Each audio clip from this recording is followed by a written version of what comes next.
You have to understand is that testosterone does not by default make you a masculine man. It facilitates you becoming that man, but it will not do that work for you. How does testosterone impact how you feel, and how are those mechanisms occurring in the brain? Welcome everyone to the Your Brain on Testosterone and the War on Masculinity lecture series. I am redoing this lecture series, which I presented at the Silverback Summit in 2022, 2023, and 2024 to add some revised thoughts and additions to the speech, as well as record it in higher quality for the 2025 YouTube space. Now, I would like to give a big thank you to my friend Ali Gilbert, who is doing amazing things with the Silverback Summit. If you're watching this speech before November 2025, you can pick up a discounted ticket with my link in the bio. I will throw that down there for your reference. This speech was given to me as an opportunity to speak about whatever I wanted. And this was the first speech I had given in my career in this field 3 years ago. And this is the information that I think people want to know and that I wanted to share with you all in a way that you can understand easily and apply the knowledge to your own life and your hormone replacement therapy. This is my primary area of interest, which is the interconnected relationship between testosterone, psychiatry, which is how neurotransmitters work in the brain, as well as behavior, and ultimately leading to your subjective experience of being a man. So this is probably my favorite speech that I have written.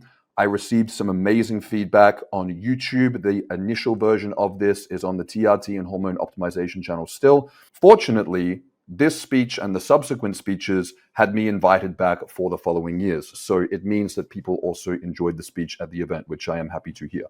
So I have not looked at this presentation in 3 years. I am sitting down and revisiting this for the first time. We are doing this in one take, and we will see how this goes. So without further ado, I'd like to start by covering the first foundational components of this concept of your brain on testosterone, which is my catchy YouTube clickbait title way of saying, how does testosterone impact how you feel? And how are those mechanisms occurring in the brain? So I'm going to define some basic neurotransmission 101 here. These may be terms that a lot of you are familiar with, but for people hearing this for the first time, the foundational understanding of these neurotransmitters is going to be required for the rest of the lecture to make sense.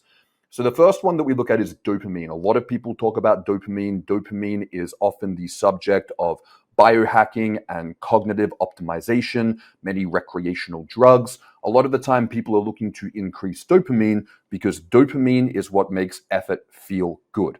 So motivation, pleasure, drive, satisfaction, these are all excitatory neurotransmitter processes that are facilitated by dopamine. Now, it's important to understand that one of the drawbacks of dopamine is that it is subject to tolerance.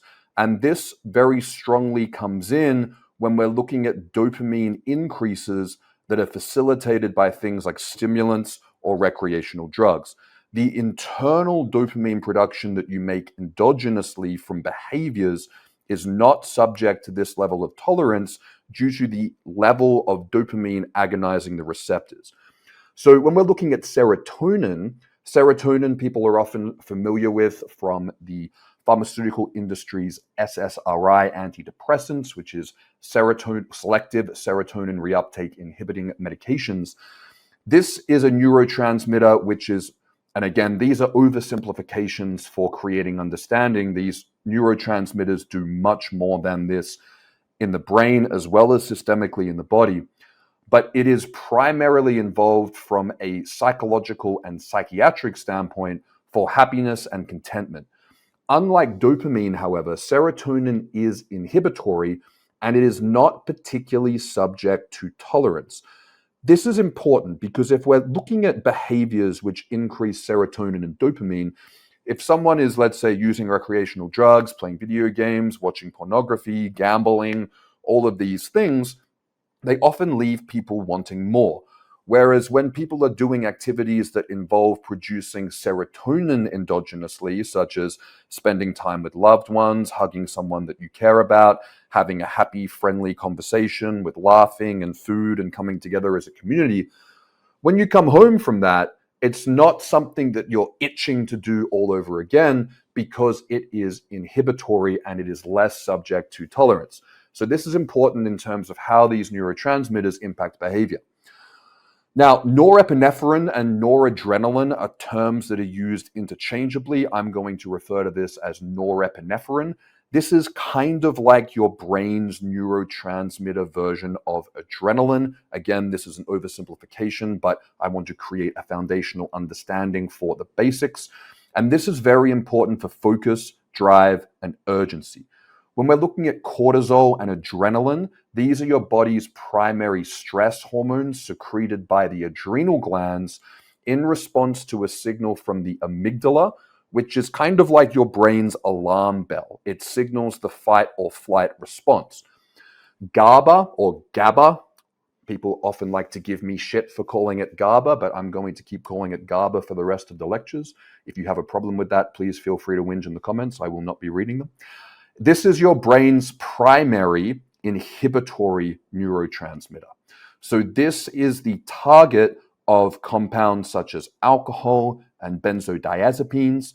This is the brakes for the brain, and it is very important for producing a flow state, which is facilitated by what are called alpha brainwaves. So here's a few basic stats that I'd like everyone to know. And this was recorded at the time of 2022, and I know for an absolute fact that these stats have not gotten any better in the recent years. They are likely worse. So 57% of men are overweight, 41% of men are obese in Western countries. This is concerning. 8% of men in Western countries are on some form of psychiatric medication. I think that number is significantly higher these days. 75 to 80% of suicides are committed by men. 1 in 3 adults have reported periods of extreme chronic stress, 44% for adults over 55.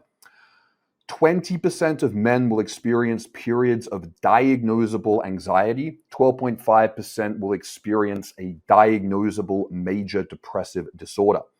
Between 1999 and 2016, testosterone levels have plummeted, and I can assure you that that downward trajectory has stayed consistent, if not continued further, since 2016. A study comparing men ages 18 to 30 and 55 plus, studied in 2011, did not show significantly different testosterone levels between the two age groups. This was a very interesting study because it was actually an interventional study using aromatase inhibitors in men. So this wasn't the primary interest point of the study, but it was noted by the authors when they compared the testosterone levels of the 18 to 30-year-olds and the 55-plus-year-old men, these were the two groups they were studying, that prior to the intervention, there was not a statistically different amount of testosterone in their blood. This is concerning because 18 to 30-year-olds should, on average, have higher testosterone levels than men over the age of 55.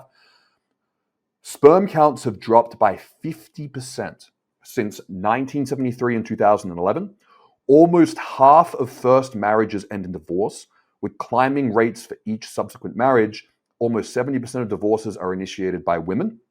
Suicide increased by 4% between 2020 and 2021 alone. And when we look back on what happened in 2020 and 2021, I think there was a pretty probable cause for what one of those contributing variables was. So this is a really important point that I would like to bring up now, because this poses the question of what do we do about it? So how do we save ourselves, our sons, and their sons to allow us to live life to its fullest potential? One of the things I covered in the subsequent lectures after this was originally presented is this reoccurring theme, which I believe underlies a lot of the reasons why people are watching videos like this, or why people are seeking testosterone replacement therapy in the first place, When a man is going on TRT, he's not just wanting to have his testosterone number on his lab test go up. That's a metric, but the actual goal that he has, which is the overarching umbrella goal, is that he ultimately wants to increase his subjective experience of being alive. We want to improve our experience of living life on this earth. And I think it's very important to understand the game that is being played and understanding the battlefield that we are all on in life, not to become nihilistic and not to become victimized and not to become jaded, but to understand the situation that we are in as biological beings so that we can best strategically navigate and implement pragmatic approaches to improving our lives. So TRT reverse engineers this crisis, but it is not enough on its own. And I'm going to come back to this concept of reverse engineering later in the lecture for people who aren't aware of what this term means. So throughout this lecture, I've included a number of key points, and I'm going to throw these up on the screen with a little key number so that people can see easily when they're scanning through the timeline where these key points are, because these are the key take-home points that I want people to remember and people to think about and people to reflect on, because I think they're very important. So, do you want high serum testosterone levels? Or do you want to be the man who was built on high testosterone levels? So what you have to understand is that testosterone does not, by default, make you a masculine man. It facilitates you becoming that man, but it will not do that work for you. And in the recent years since recording this lecture originally, and this is not an exaggerated number, I'd be happy to export out my Calendly numbers if people doubt that this is true. I have worked with thousands of men, either one-on-one or through my clinics, and I can assure you, without any shadow of a doubt, that if you simply take testosterone injections or use a cream and simply increase your testosterone levels, it will not automatically reprogram your psychology, your biology, and all the aspects around who you are as a person to be that of a more masculine man. What this will do is it will give you the foundation to develop these traits and attributes and behaviors, but it will not do that for you. So it kind of builds the foundation of the house that has previously been falling down because that foundation was faulty, but you still have to be the one to engage in these behaviors and habits and routines, which I cover in the later lectures, to ultimately become the man that you are hoping to be and to embody and possess these traits and values that you likely look up to or aspire to have in strong male masculine role models. So testosterone facilitates and modulates the production and synthesis of dopamine, but it does not create it on its own. So one way to look at this is that testosterone will not get you off the couch and into the gym. I wish it did, but it doesn't. But it will give you the results if you do deserve it from the work that you do. So humans are reward-driven creatures. So if you are hypogonadal and you are following the fitness program and you are following the nutrition routine and you're avoiding drinking alcohol and you're going to bed and getting 8 hours of sleep, but you're not actually progressing in your training and body composition, even though you should be based on applying progressive overload and nutrition principles, you're not going to be conditioned to engage in this behavior when the juice is not worth the squeeze. When you're not getting the result and when the inputs and outputs are not matching, this is not a process which drives repeat behavior, because humans are driven by incentives, both positive and negative conditioning. So when it comes to testosterone, testosterone is not a dopamine agonist. It is not a dopamine reuptake inhibitor. It is not a dopamine releasing agent. What testosterone does is it facilitates the production and synthesis of dopamine via modulating receptors, meaning bringing them. It's kind of like if you have a volume knob and 5 was the perfect volume and 0 is too much and 0 is too little, 10 is too much. It brings things along with other things. It's not the only thing in your body that modulates dopamine, but it modulates the receptor to work properly, and it also supports the conversion of the amino acid precursor pathways to create dopamine. So what this means is that testosterone is not going to have an amphetamine or cocaine-like effect where it causes your dopaminergic tone in the brain to increase for no reason. What it is going to do, it is going to allow your brain to produce the right amount of dopamine, assuming all the other systems which support this are also in balance, which is why sleep and nutrition and stress and avoiding toxins is also very important, particularly alcohol. But what this is going to do is create a neurotransmitter environment that creates the right amount of dopamine in response to when dopamine should be created, because dopamine production is a demand-driven process, meaning that dopamine is not just elevated at baseline, again, unless you use stimulants. It is secreted based on things that are purposeful driven activities, overcoming adversity or challenge, pride, exercise, and it's very important to facilitate the building blocks with bioavailable vitamins, minerals, and amino acids, and combining this with these activities that increase the production.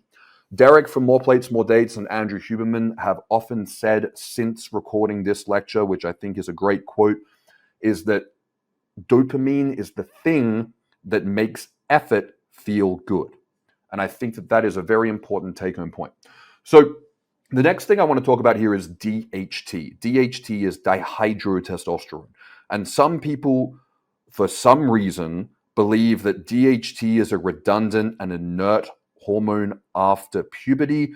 This is asinine. If you look at DHT and its metabolites, it has very important, unique neurosteroidal properties, meaning that it is facilitating the way that the brain works. It is neuroprotective, and DHT is the primary driver of what's called the androgenic functions of testosterone. Androgenic means masculinizing. So if you're wanting to improve your outlook, if you're wanting to improve your capacity for leadership, if you're wanting to improve your resiliency to stress, DHT is not something that you want to avoid or block. Now, if you have the genes for male pattern baldness, like someone I know, this will speed up an inevitable process, but it will not cause you to lose your hair in physiological amounts if you do not have these genes. However, the thing that I have come back to time and time again, and I know people disagree with this, and you can do whatever you want, I don't care, but who you are and your capacity and your skill set is more important than your pretty haircut. And when it comes to blocking and reducing DHT, you're not just reducing your capacity and potentially increasing your risk of permanent side effects or what hasn't been looked at yet, which I am concerned about, which is early onset dementia from a lack of the protection of DHT. But you also need to understand the male physical attraction cues come from a lot more than how your haircut looks. So, bit of a side tangent. But DHT, and specifically its two metabolites, modulate the production and synthesis of norepinephrine and GABA. So when we look at norepinephrine and GABA, these are kind of yin and yang. Yin meaning calming and yang being fire or stimulating in this analogy. So norepinephrine, being the yang, creates focus and drive, while GABA promotes a calm, relaxed flow state. So if we're looking at how this impacts behavior and how this impacts your thoughts and how you feel, I believe that this neurosteroid hormone is responsible for facilitating the capacity for leadership. And I often joke, if I'm going to use an analogy, that DHT is kind of like the Jaeger bomb of the brain. And when I talk about Jaeger bombs, I don't recommend people drink Jaeger bombs at all. But for people who are not familiar with a Jaeger bomb, which is the combination of Jägermeister and Red Bull, which people use when they're partying, the idea of combining these two substances is that you have the sugar and the caffeine from the Red Bull and the alcohol from the Jägermeister.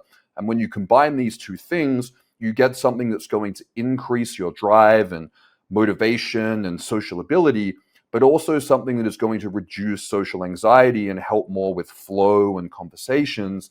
And people really like this balanced effect. A more healthy way of looking at this is something like L-theanine combined with caffeine, which takes the edge off the caffeine via modulating GABA production. So when we look at how the combination of supporting and modulating these two receptor pathways impacts how you feel and how your brain works, I believe that this combination of traits, based on the science and based on what I've seen in practice, allows men to become more resilient to stress and become more driven to overcome stress.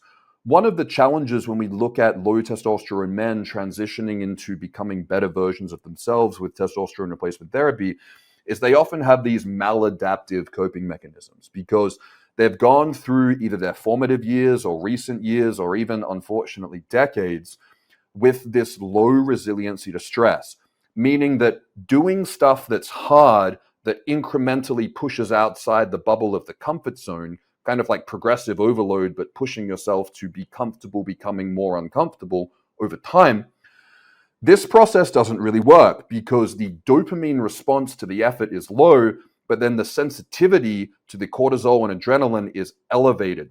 So what this means is that behaviorally, people become avoidant because they want to feel safe. They want to find easier ways to get their dopamine. So instead of going and doing martial arts or doing some kind of combat or intense related stressful activity, they choose violent video games, or instead of going on dates or approaching women or having relationships, they go for pornography. All of these things are safer, less vulnerable ways to get that dopamine release. And one of the problems with this is where this impacts your trajectory of where you end up. Because when you're a young man, 18 to 30, this is when you should be risk-taking, healthy risks, taking on the world, working on yourself, trying to leave your mark and becoming someone who is going to master an area of life and leave a legacy. But if the hormone levels are that of an 80-year-old at 18 years old, it means that you're not going to be driven to do these behaviors which will define you and grow your character and develop resiliency and confidence and bravery and resiliency to stress. And then where you end up at 30 or 40 years old as the outcome of that can lead to depressing circumstances. It can lead to low self-esteem, leads to low confidence, because the lack of competence, as Jordan Peterson says, creates a lack of confidence. And I think that this is a very sad and overlooked aspect of the endocrine disruption being experienced by younger men.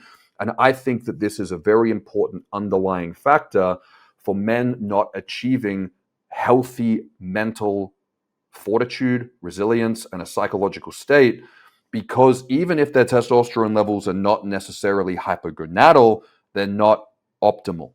So stressful situations with low testosterone are overwhelming. They're harder than they are rewarding. The brain is promoting the production of beta brain waves. So these are chaotic, broken thoughts, kind of like the monkey mind. Difficult to recover from exercise, default to avoidant behaviors, and there's a lack of positive reinforcement. So I'd like to present a case study, which is this idea of sexual performance anxiety in young men. And this is something that comes up all the time, is that, and I'm going to take you through the points that I've written here, and then I'm going to discuss it a little bit. So there's a yin and yang relationship with lust, desire, attraction, as well as vulnerability, nervousness, and the fear of the unknown when it comes to intimacy. So without adequate testosterone, there is not a buffer for the latter, causing an unregulated cascade of stress hormones resulting in a fight or flight response. So what this means is that intimacy, especially when it's the first time with a partner who ideally you've gotten to know and you care about, and there's a trusting relationship there, the process of engaging in intimacy for the first time, especially if it's a younger man who's less experienced with this is supposed to be something that is vulnerable. This is nervousness inducing. This is normal. This is healthy. But there is also supposed to be this overarching drive and lust and attraction which stifles this stress and fear response, meaning that you may still feel nervous. You may still feel vulnerable. You may still maybe feel a bit insecure about how well you can perform and all these different things, and you don't want to screw it up because you really like her and she's really pretty and blah, blah, blah, blah. But there is supposed to be this stronger urge of raw physical attraction and desire which overcomes this. But when this is missing, this stress response becomes completely unregulated. And as a result, the stress response being unbuffered draws blood away from the extremities, and there is a very strong psychological fight or flight response, which creates this psychosomatic cascade of events in the body where the body draws blood closer to the vital organs to protect it and keep it alive. And the penis is technically an extremity, meaning that the erection process will be inhibited due to stress. This is not good for intimacy. The problem is that this then creates this self-fulfilling prophecy where all the signals and the context and the anticipation of intimacy now creates this association rather than with excitement. It creates the association with these feelings and failure and embarrassment and insecurity and fear. And this causes men to have ongoing issues with sexual performance anxiety. So young men will associate these feelings of desire and intimacy with these embarrassment and failure memories, and then they'll become avoidant of it. And this is a problem because this then leads men to not engaging in healthy, intimate relationships with their partners, and as a result, impacts their ability to form loving, healthy relationships, leading to families and bonding and all the things that are important for humans not being lone wolves. People need one another. I know that there are Hollywood narratives and fictional characters of these lone wolf archetypes, but humans do not do well on their own.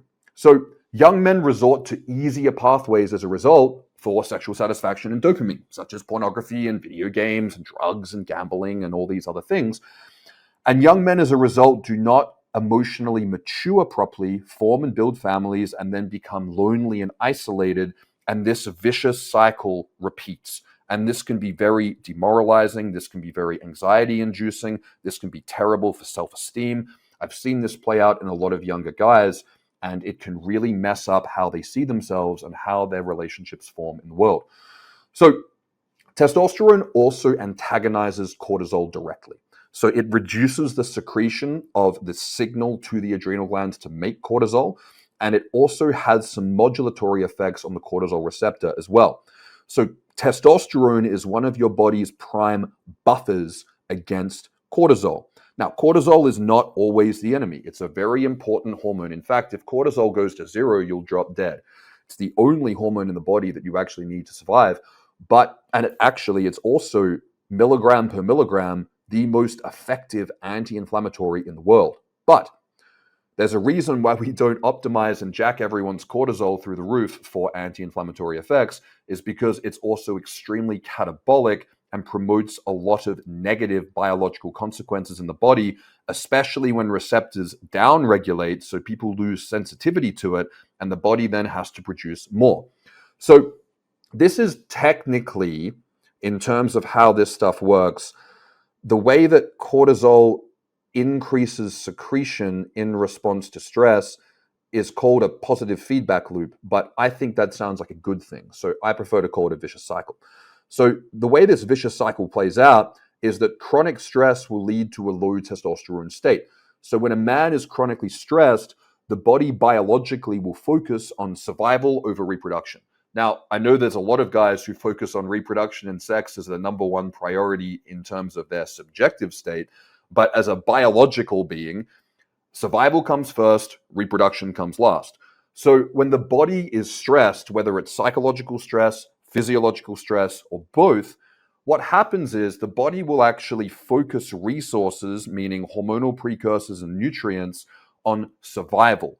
So what will happen is the chronic stress will reduce the testosterone production, luteinizing hormone becomes suppressed, the signal from the brain to the gonads to make testosterone gets reduced, but then this increases the chronic stress problem because now the stress is not buffered by the body, and then this makes the situation worse. The body is full of these systems which are vicious cycles. So, for example, if someone becomes obese, they become insulin resistant. And when people are insulin resistant, they are more disposed to storing carbohydrate as body fat. So the body is full of these systems where the further you get off track, the harder it is to get back on track.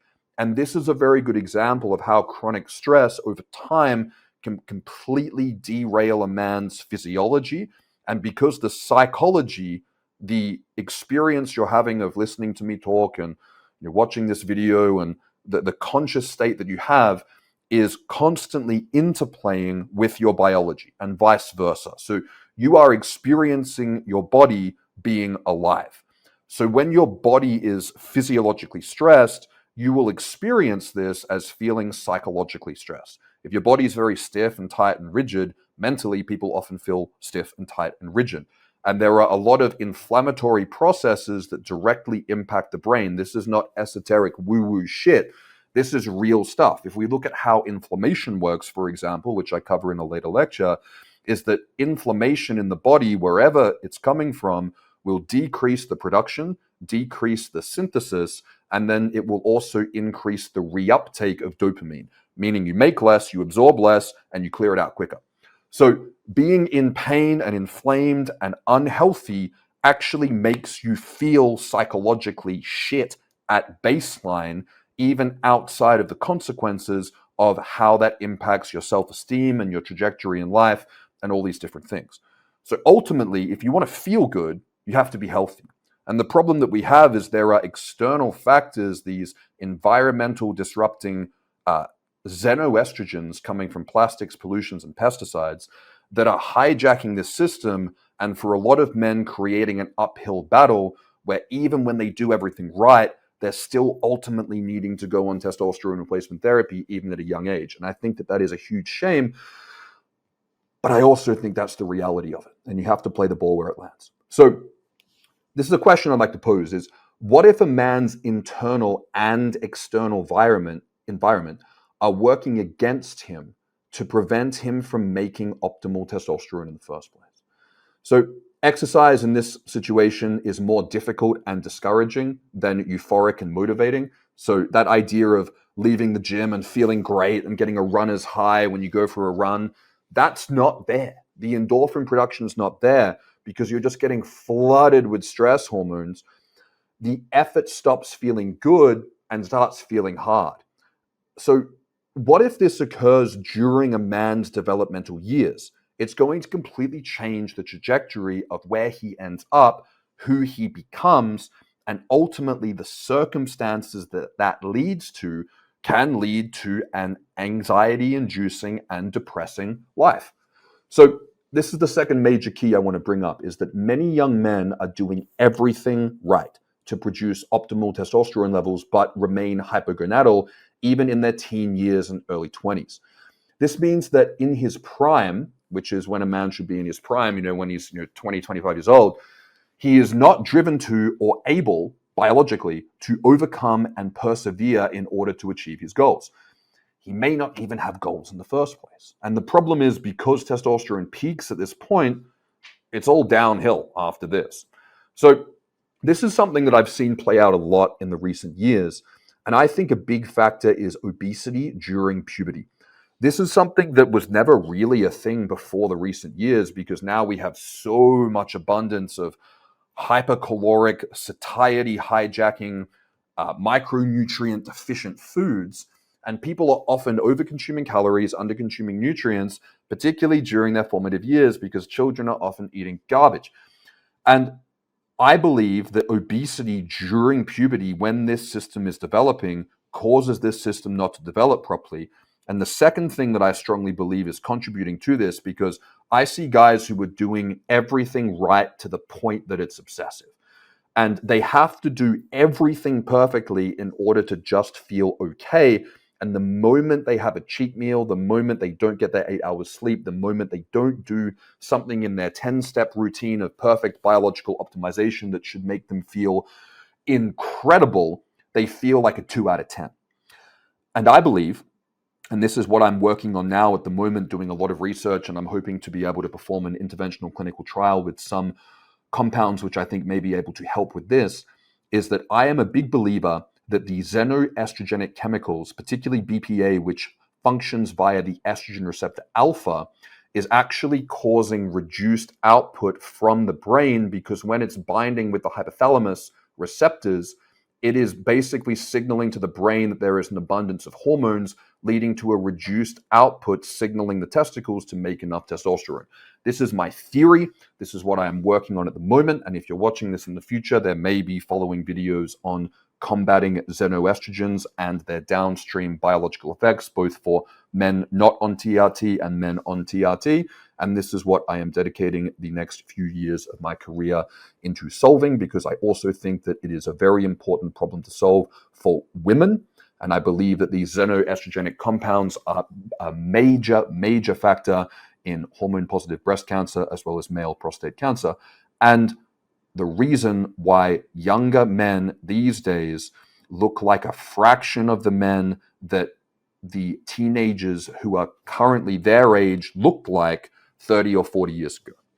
So on that point, these are the stereotypes of what we think of, whether it's in Hollywood or, maybe not anymore, but, in the 80s or the 90s or the early 2000s, of an 18 to 25-year-old man. Hypersexual, so very high sex drive, strong libido, obsessed. High metabolism, being able to eat anything and keep abs and just being an eating machine. High energy, risk-taking, athletic, aggressive, in their prime. This is how we used to think of men at this age. The reality, and this goes tenfold from what I said 3 years ago. The reality of most 18 to 25-year-old men: low libido, erectile dysfunction, overweight, lazy, avoidant, anxiety and depression, despondent, passive, submissive, low motivation, and hedonic. This is the reality of how most younger men are doing, and it is a stark contrast to what the stereotypical average guy was doing, what he was thinking, how he was performing even a few decades ago. So taking an injection of testosterone does not hit some kind of miraculous panacea miracle reset button. Wish it did. My job would be way easier. You wouldn't even need to watch the video. But a lot of the time people are watching these videos because their expectations weren't met. So it doesn't hit this reset button on a man's character, his values, his identity, his inner monologue, his career, his relationship, or his past. It doesn't do that. Wish it did. It doesn't. All it does is it corrects the foundation that was not there previously, but the work still has to be done. And this is where I know from experience working with so many guys that this is so challenging. If you've been to the gym and done the fitness routine and done everything right 10 times and it's never worked, you've never got the result, it takes a hell of a lot of courage and a hell of a lot of balls, which is ironic given that testosterone causes testicular atrophy. But it takes a hell of a lot of metaphorical balls to go back and do that shit again for the 11th time. And that's where I think this information is really valuable, because if people can intrinsically understand why it didn't work before, and it's not because they were victims, but it's because the biological circumstances weren't there. It wasn't a failure from a lack of trying. It was a problem with the machine being broken. But fixing that machine doesn't mean that it's automatically going to now get those results for you without doing that work. You have to go back and do that work again, but now trusting in the process that what should have worked before will work now. But you will only get the results that you deserve. Nothing less, which is great, but also nothing more. So, and this is an analogy that I've beat to death since 2022, but I'm going to come back to it. Repairing the foundation does not rebuild the house. It only gives you the opportunity to rebuild the house. Buying a sports car does not make you a better driver, but it gives you the potential and tools to become a better driver. And that's what TRT is doing. So I have 5 lessons here that I want to teach regarding this concept of the war on masculinity.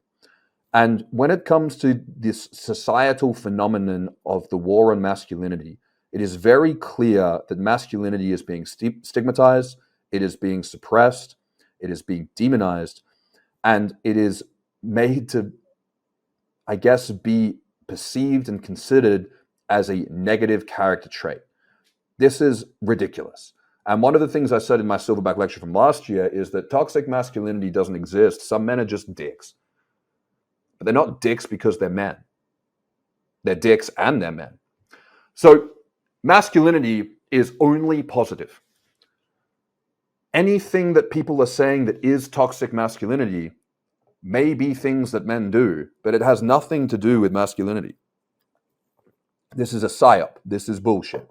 So when it comes to considering a war against masculinity, the only thing that you can do is save yourself. You cannot win a global war against this, but you can understand and accept the way that the world is and change the way that you respond so that you can live a better life for yourself and the community of people around you. You have to accept that the world is the way that it is, and you don't want to be part of the problem, but you can only be the solution for yourself and your community. And that's where I think your efforts are best focused on. You look after yourself, you look after the people around you, and then you look after the greater community if you get to that point. But you have to start with yourself first. And my very good friend Daniel Pekic, I'm probably pronouncing his name wrong, put up a fantastic reel on Instagram about that today. He's got a great Instagram channel if you want to check out his content. We've also got a fantastic podcast we did recently in Austria, which I will also put a link to in the description. So first one here is you are a sum of your interactions, habits, diet, thoughts, and actions. This is the most important part to understand when it comes to changing who you are, is that if you wake up tomorrow and do everything right, you'll feel better. If you're eating like garbage, drinking alcohol, not sleeping properly, not exercising, and you wake up tomorrow and have the perfect diet and lifestyle patterns from tomorrow onwards, which I would strongly encourage you to do, you'll feel better tomorrow. But you'll feel so much better if you are the guy who's been doing all of that for years, or at least months. So understand that if you change your habits and routines, you want to be the outcome of those habits and routines chronically over time. And this is where you need to give yourself time and patience to change and to become the person you want to be. But you also have to have the discipline to maintain those habits and outputs when motivation ebbs and flows, because you might feel super motivated after watching this. I hope you do. That would be fantastic. That would make my day. But there will be days where motivation will be in the toilet. And when motivation's high, you don't need that much discipline. But when motivation is in the gutter, you need that discipline to maintain those habits so that you can ultimately apply consistency. Because the biggest thing that I have learned from practicing, again, with thousands of men at the moment, I literally review hundreds of cases a week. The most important variable for someone on TRT is their daily habits and routines. It's what they do and what they don't do chronically over time. Personally, I would take a suboptimal protocol with optimal daily habits compared to an optimal TRT protocol and terrible daily habits. Now, given that it's much easier to have an optimal TRT protocol than it is to execute everything perfectly, you should have both of those things.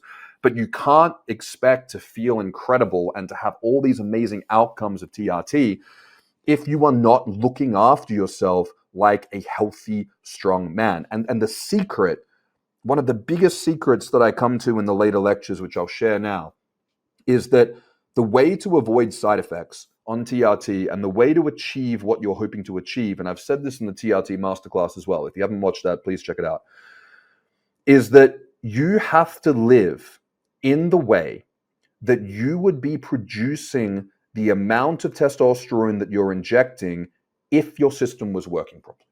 So if you want to have testosterone levels double the top of the reference range, because that's the level that makes you feel good, and I would argue that's the level that most men do best with on TRT.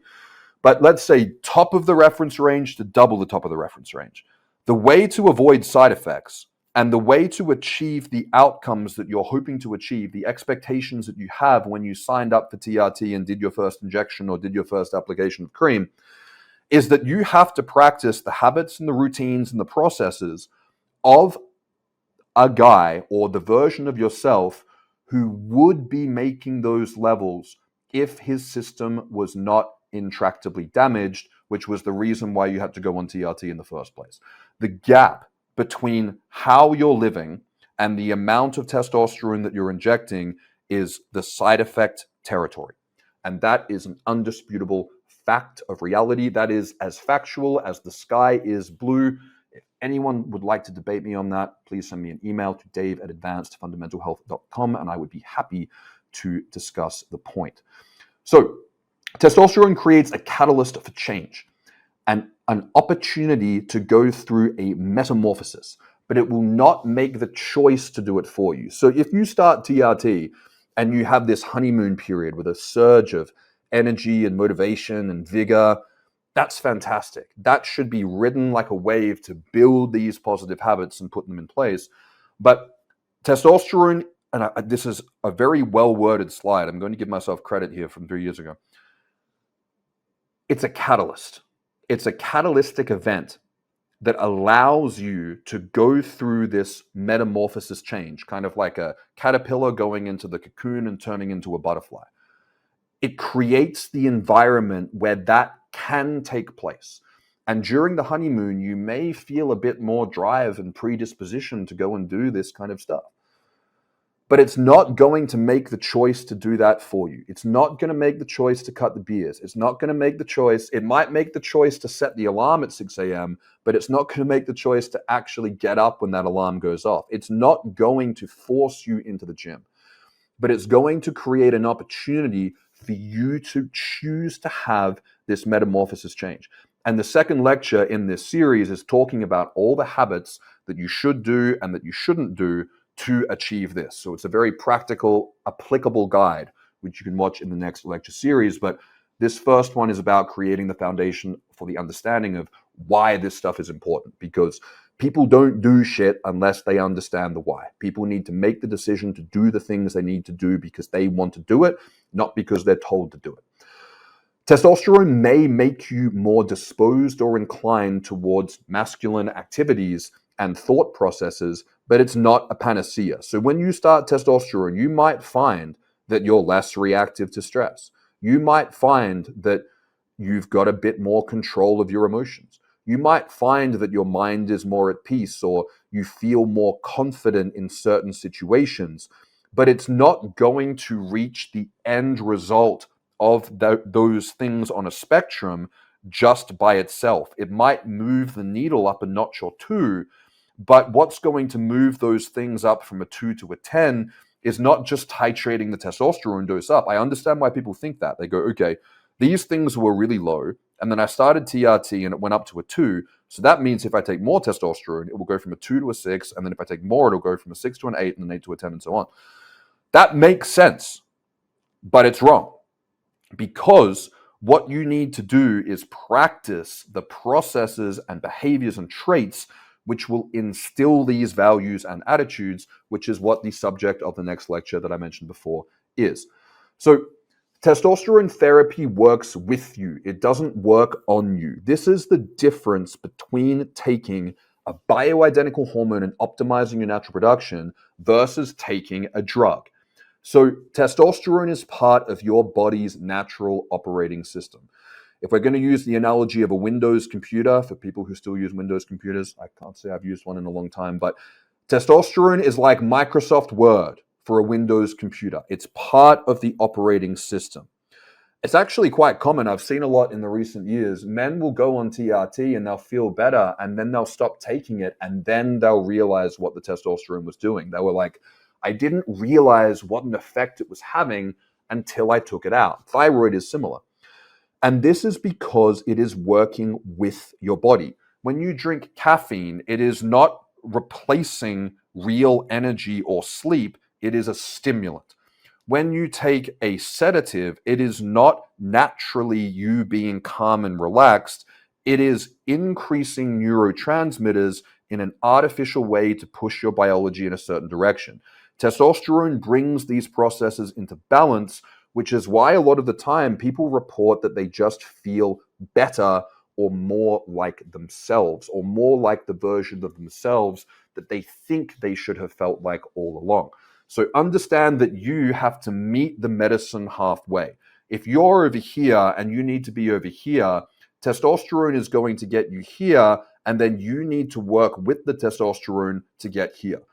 And the really cool thing about testosterone is that it's a multiplier.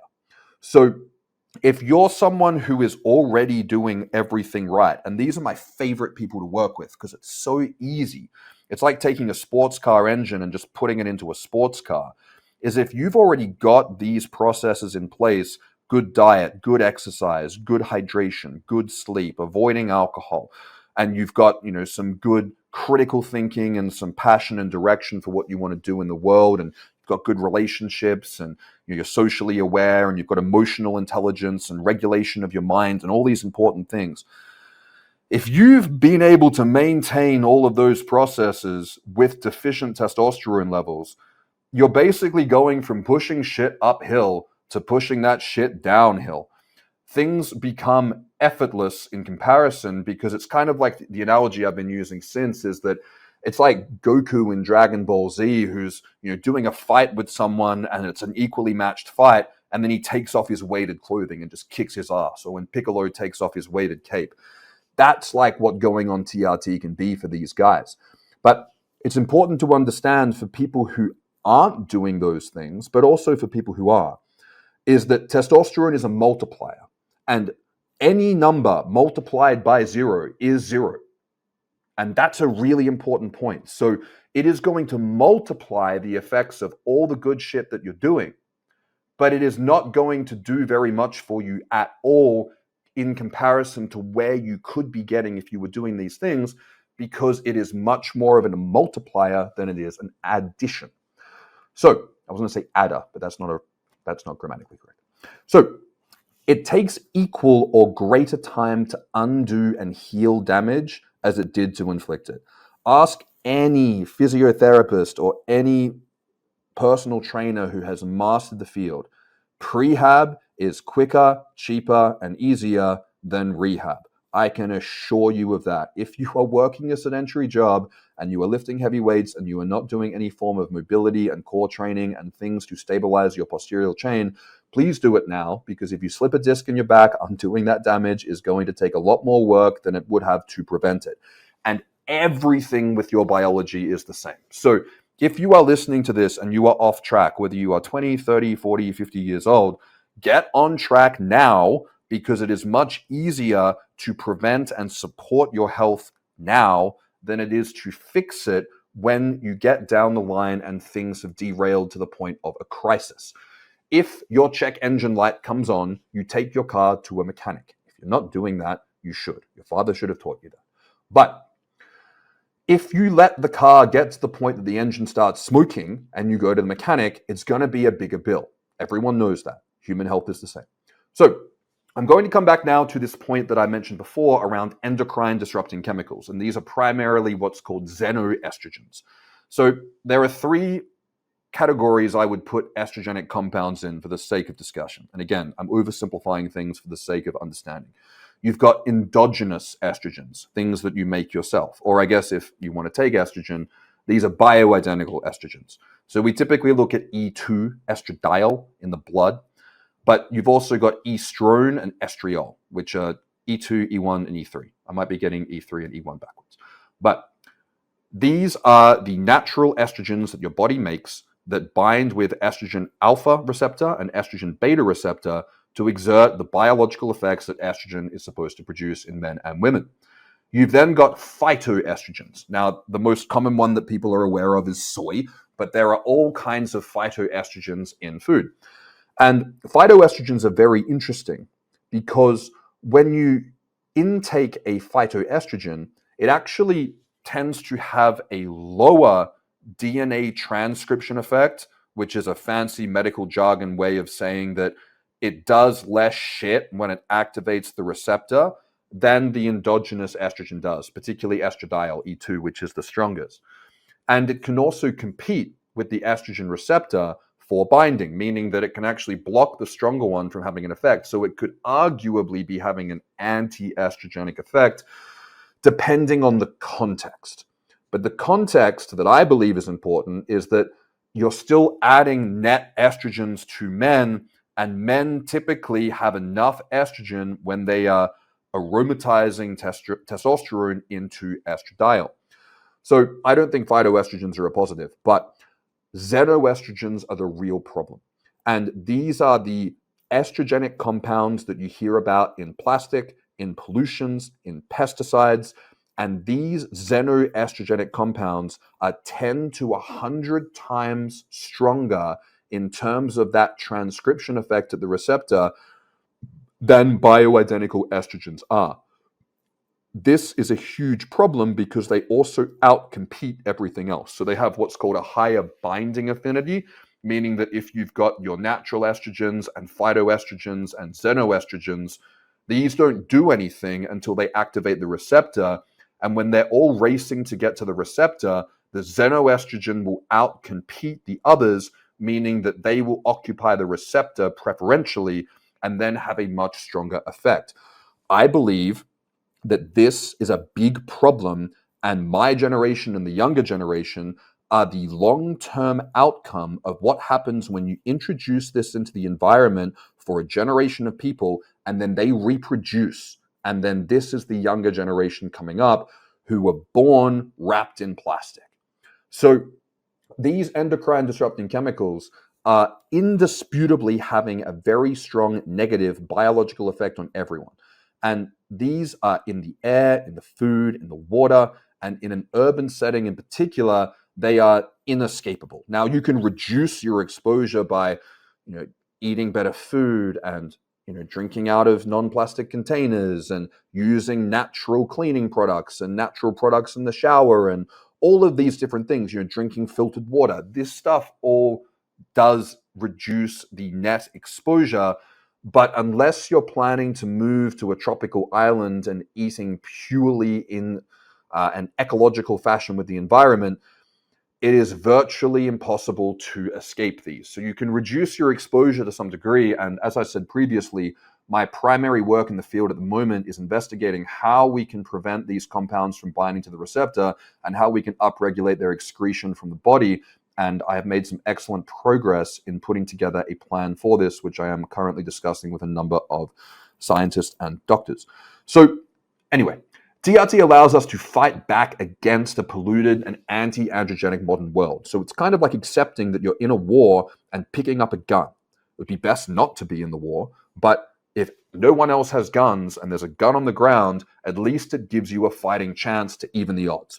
So I would argue that testosterone replacement therapy gives you the opportunity to counter the influence of endocrine disrupting chemicals which you were exposed to in utero during childhood and development, because these compounds have what's called an epigenetic effect, meaning that the chronic exposure to them impacts how your genes, which are subject to input, express.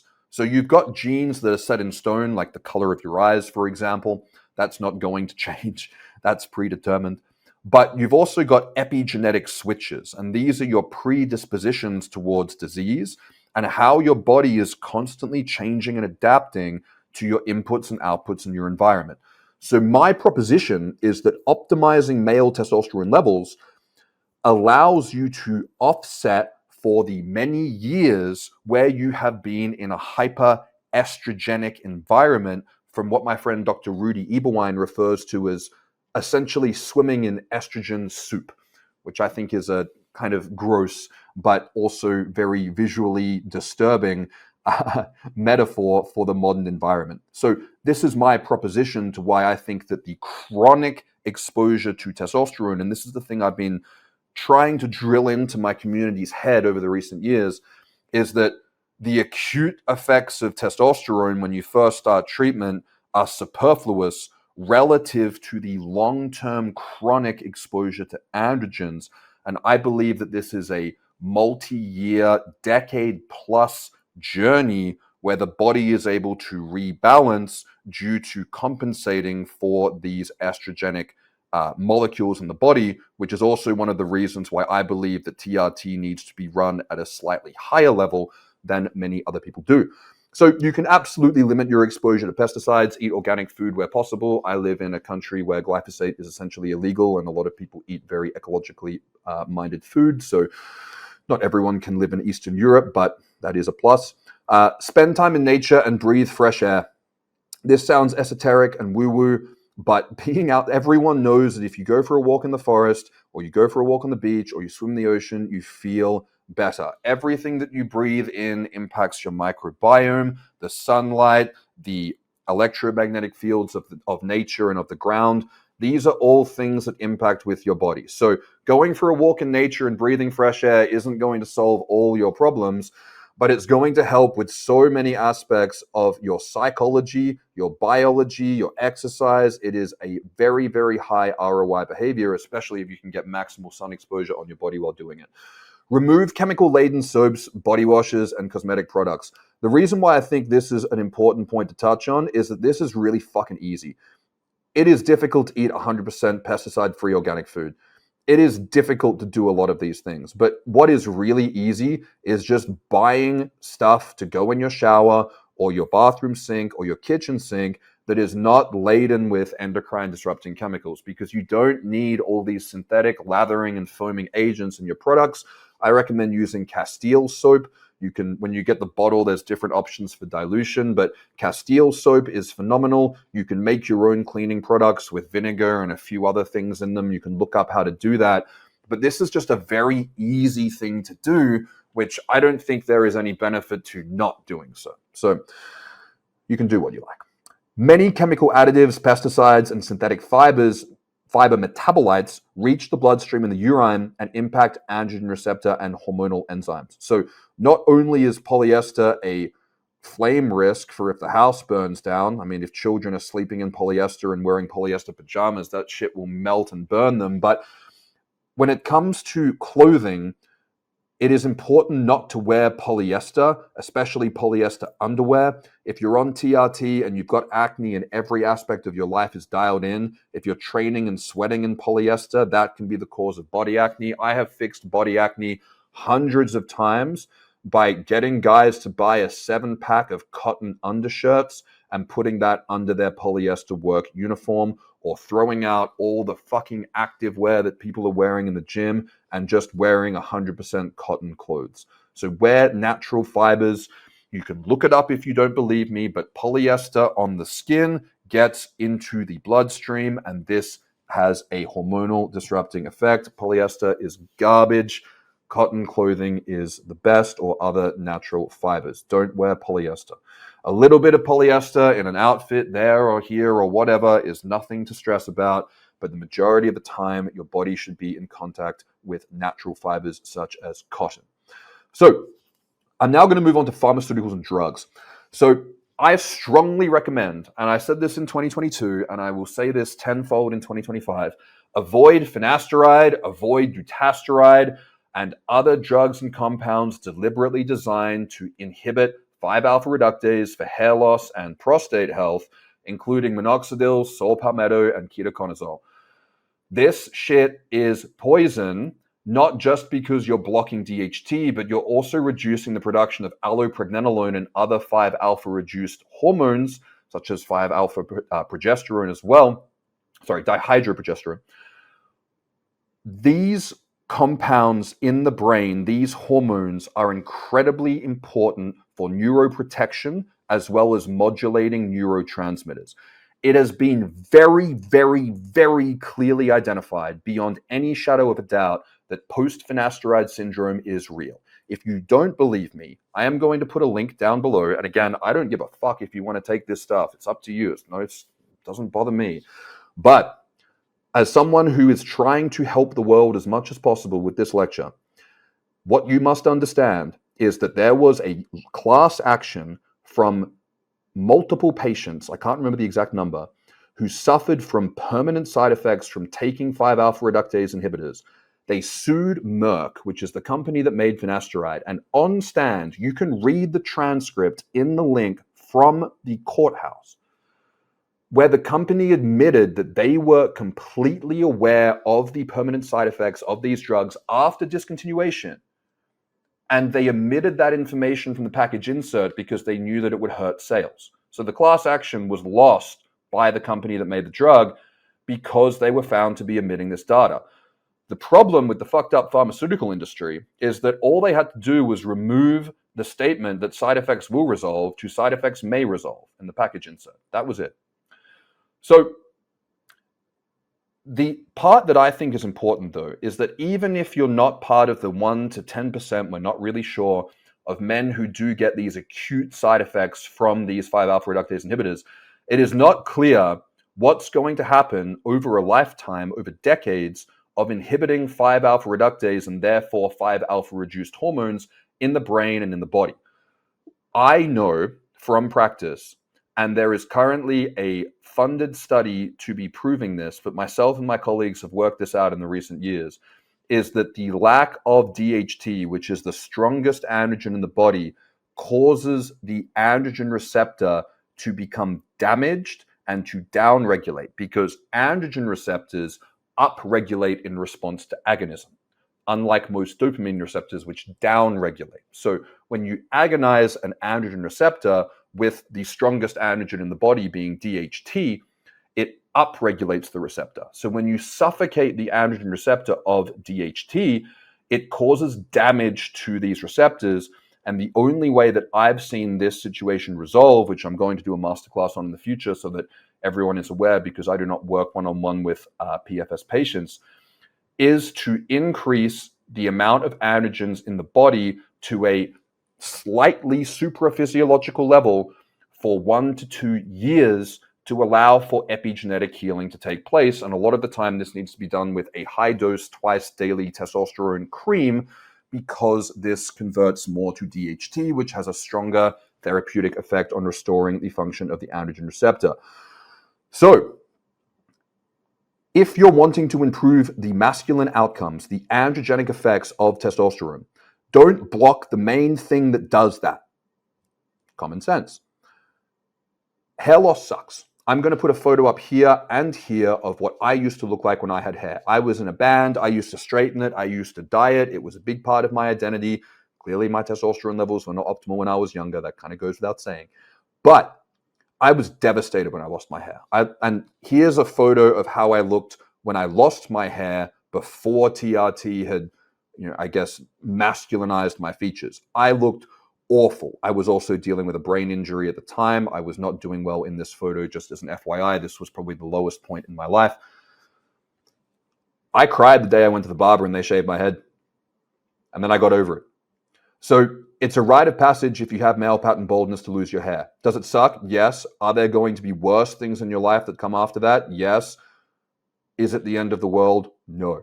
So anything that is anti-androgenic, including minoxidil, which is an anti-androgen, it's weaker, sure, but it still gets into the urine and it still has anti-androgenic effects, as does saw palmetto and ketoconazole. These things should be avoided like the plague if you're wanting to increase the androgenic effects and the masculinizing effects of testosterone. So if you don't care about that stuff and you want to keep your hair cut, roll the dice. I don't think you should, but do whatever you like. But if you're wanting to get the most benefits you can for your physical health, mental health, and the traits that you believe are going to come from you being a more masculine and better version of yourself, you don't want to reduce this thing. This is the most important part of that equation. So I also recommend people avoid, where possible, antipsychotics, SSRIs, benzodiazepines, tricyclic antidepressants, as well as long-term use of corticosteroids, opioid stimulants such as amphetamine and methylphenidate. So again, I said most people. So if you are diagnosed with a severe mental health disorder and you have been on these medications long-term, or you need these medications to keep yourself safe or others safe from you, then do not take this as medical psychiatric advice. But the problem with these drugs, regardless of which class of medication they are, if they are used in situations where they are not truly needed, and there are cases where they are truly needed, I am not dogmatic about this, but the problem with these drugs is that they basically trick your brain into thinking that you're doing better than you are in the area that you have a deficit in.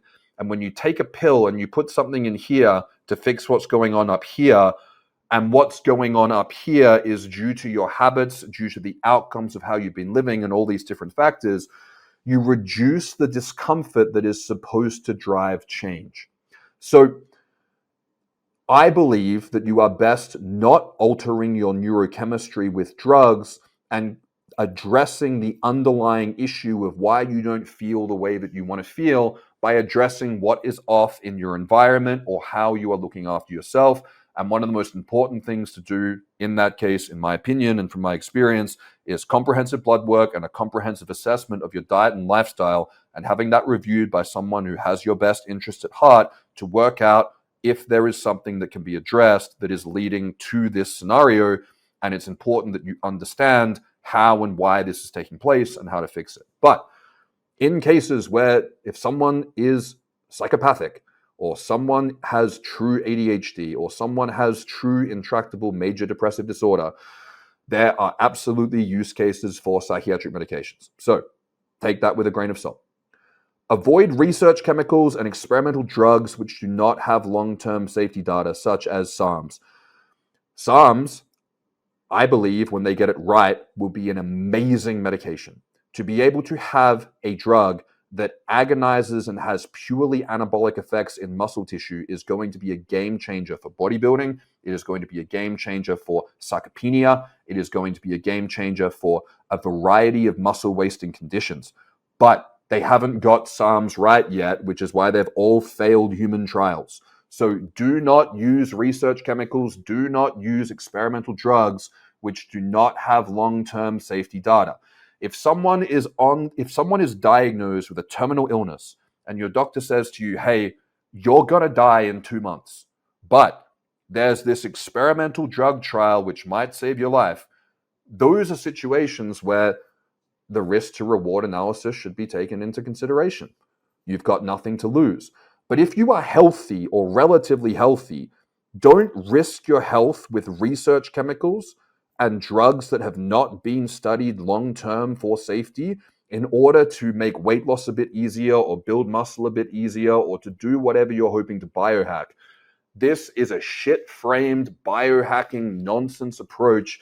And I see so many people just throwing all caution to the wind these days with research chemicals and compounds, and they're trying to get healthier by taking drugs that have not been evaluated for safety in humans or have even failed human safety studies. I think it's a bad strategy.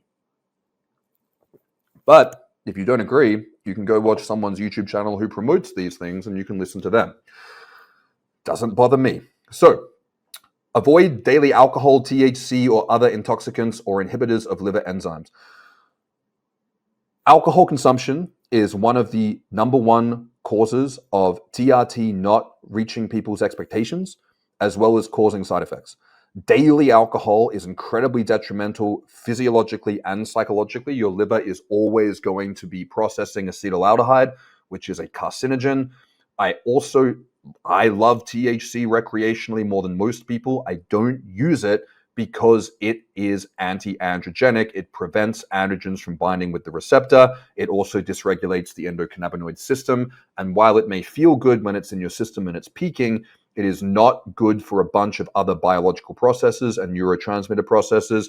Yes, there are exceptions to the rule. Yes, there are arguments for using it in certain cases, but I do not recommend the regular recreational use of intoxicants from a lifestyle, a health, and a behavioral standpoint.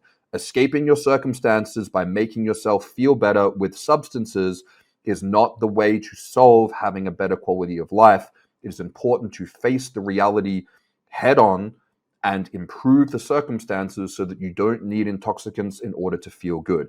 Disassociatives are not solving the problem. I do not recommend people drink alcohol at all. I find that some people can get away with 1 to 2 standard drinks per week, but I think that any alcohol consumption is incredibly suboptimal. And anything beyond that, anything beyond 2 standard drinks a week, if you are having side effects on TRT, anything else you are doing to solve that is a waste of time until you quit the alcohol. I have never met someone, and again, I'm saying that literally, I have never met someone in all the clients I have worked with over many, many years who was thriving, who regularly drank alcohol to intoxication. Never seen it. So there are some safer pharmaceuticals. I would say tadalafil is a safe pharmaceutical. I also think sildenafil is relatively safe. I just don't think it is as good as tadalafil because it has a very short half-life and side effects. I think metformin is safe when it is used for people who are insulin resistant. I personally don't think it is beneficial to take metformin for healthy people. But if you'd like to hear the counter argument to that, my friend Jay Campbell makes the case for using it. I just don't agree with that standpoint, but I have a hell of a lot of respect for him and his approach to it. And I also think ARBs, such as telmisartan, can absolutely be health promoting to regulate high blood pressure, especially in men who are working on improving the cause of their high blood pressure. But personally, I prefer to see something like a minimal effective dose of an ARB used with something like a therapeutic dose of EPA DHA fish oil, such as 3 to 4 grams combined per day, with something like 100 to 200 milligrams of ubiquinol. So when it comes to diet, there's a few things that I think are important for the diet.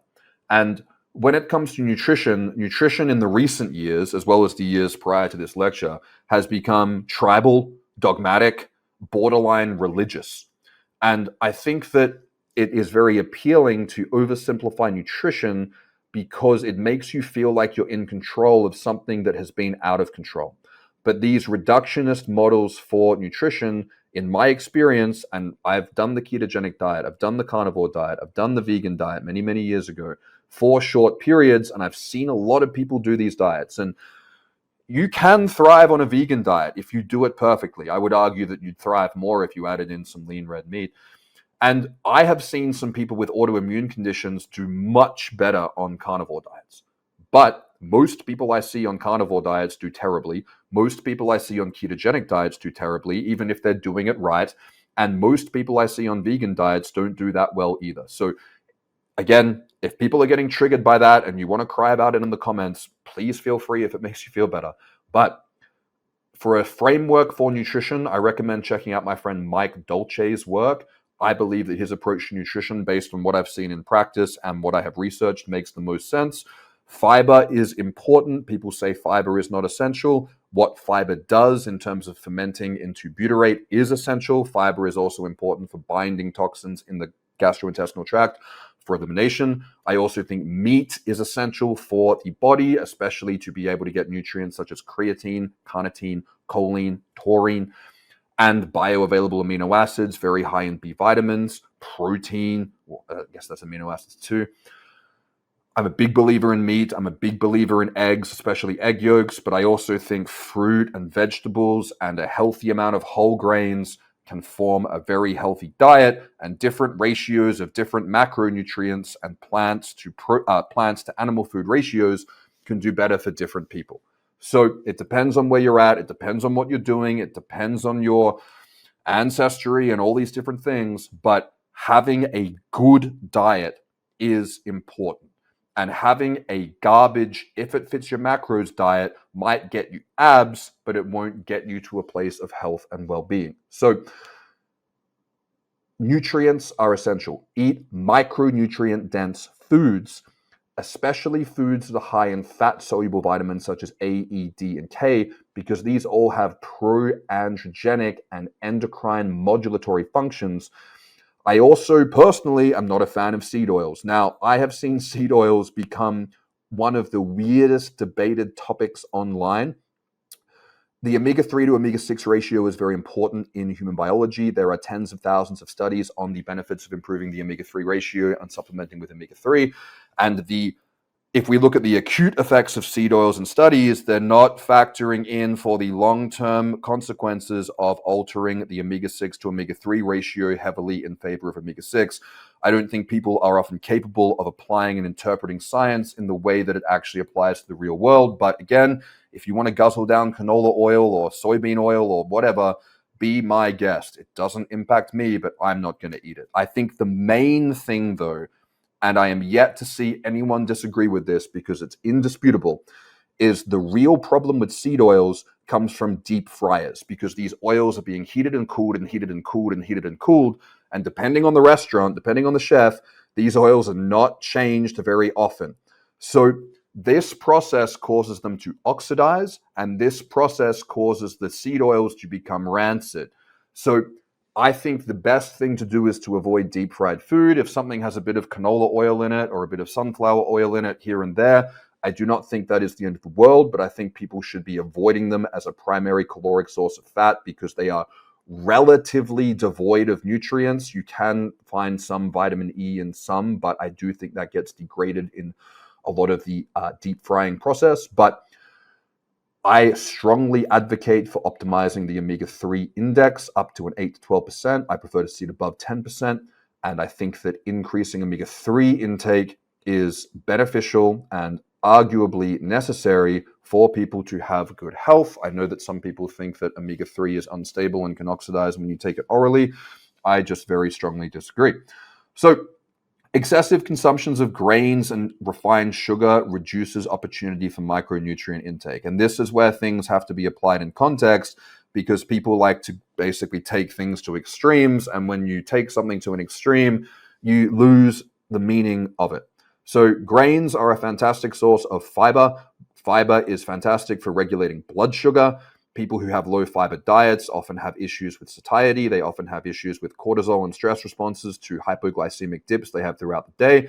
And adding a bunch of refined sugar, although this is a fantastic clean source of energy, it has no micronutrients. So if you're getting a huge amount of your daily caloric intake from refined sugar and grains, you are missing the opportunity to fill those calories with foods that might have a similar macronutrient profile, but contain additional nutrients such as fiber and other vitamins and minerals. So a little bit of sugar and a little bit of refined grains here or there is totally fine. It's when things are taken to excess, or when people are just generally over-consuming garbage, which impacts their body's ability to be satiated. So micronutrients are very important for regulating hunger. So try to get the majority of your calories from foods that contain micronutrients. It's really hard to come up with an argument against that. But then how you execute that, people have different opinions on. I've seen different things work, but I think Mike Dolce has the best well-rounded approach to that. So we're now going to move on to inflammation. And again, I've seen a lot of people, kind of shoo this concept of chronic inflammation and inflammation, not being an issue and blah, blah, blah. That's stupid. This is just basic biochemistry, but there is also some applicable nuance to how inflammation works. So there are a variety of inflammatory processes. When you go to the gym and you do bicep curls, you create inflammation, which is what drives the muscle to break down and then rebuild. Not all inflammatory processes are bad. It's when inflammation is present chronically and excessively that this can lead to disease states over time. But this, I guess, esoteric and pseudoscientific idea of just reducing inflammation via taking random supplements and crap doesn't work on the issue. The real issue is addressing what the root cause of the inflammation is, such as an injury, or such as poor diet, or such as alcohol consumption, or such as all of these factors that can actually be clear and identifiable that you can resolve. So chronic inflammation also reduces synthesis at the androgen receptor. So chronic inflammation will downregulate the androgen receptor, and it also downregulates 5-alpha reductase expression, dopamine production, synthesis, and upregulating dopamine reuptake, as I said before. So one thing that people often talk about these days, which is great, is that when someone is obese and inflamed, their body increases the production of aromatase because estrogen is anti-inflammatory. And this can be problematic in people's TRT outcomes. I don't think this justifies using aromatase inhibitors because you're not actually working with the body. And this is why the aromatase inhibitors will solve one problem but then create another. But the thing that doesn't get discussed is that you're also reducing the production of DHT. And it's the compounding effect of those two things that is causing the issue. So if there are things in your life that you are doing or not doing that are driving inflammatory processes, you need to work on it and fix it, because otherwise you will not have the response that you're hoping to have to your testosterone therapy or feeling good in general. Primary source of inflammation that I see, and again, I work with hundreds of guys a week, is excess body fat. Mike Dolce says this very well. Jay Campbell says this very well. Anything in a man, again, not a woman, in a man above 15% body fat causes some degree of insulin resistance, which is inflammatory. So someone who is 16% body fat is going to have less of an issue than someone who is 30% body fat. It is absolutely on a scale, but abs are not just for the beach. Abs are not just for the mirror. Abs are for health. So if you are above 15% body fat, Your goal should be to get under 15% body fat if you want to maximize your health, your longevity, your response to TRT, all of these factors. I have seen people postulate that being sub 15% body fat is unhealthy. This is ridiculous because the standard that we have in society as being healthy is actually slightly overweight. So 8 to 12% body fat, I think, works best for most people. I think some people do better in the single digits. Some people do better in the low double digits. I think there's variability there individually. But anything over 15% body fat is not optimal. And anything drastically over 15% body fat in the 20s, 30s, and even 40s, you will not feel good until you lose weight. It's not biologically possible. And I know there's a whole bunch of body confidence and fat acceptance and stuff like this. It doesn't change the facts. So you can feel good if you look in the mirror being fat, if you think that that's, if it's toxic to have body image, whatever. But you're still going to be insulin resistant. You're still going to be pre-diabetic. Excess body fat over a prolonged period can also lead to chronic fatty liver disease, which I discuss how to resolve in my liver masterclass with my friend Danny Bossa. It can also lead to chronic pain as well. And chronic pain can also be the cause of excessive inflammation. So these things can also stem from poor posture or inactivity. So if you sit in a chair all day and you have a sore lower back and sore shoulders and a sore spine, and you have limited mobility and limited range of motion, these constant pain signals every time you move and trigger that pain response are triggering a cascade of stress hormones, which have negative biological effects on inflammation, increasing inflammation in the body. The body is trying to put the inflammation fire out. And there are consequences to this, especially with your endocrine system and your dopaminergic system. So you need to find ways to fix the root cause issues that are causing you pain, causing you discomfort, causing problems with your life. And especially if you're eating a bunch of junk food and drinking a bunch of alcohol, that shit's much easier to fix than fixing chronic injuries. So, as I said before, excess body fat is one of the primary causes of health issues globally and is the primary complicating factor I see in poor/incomplete TRT responses.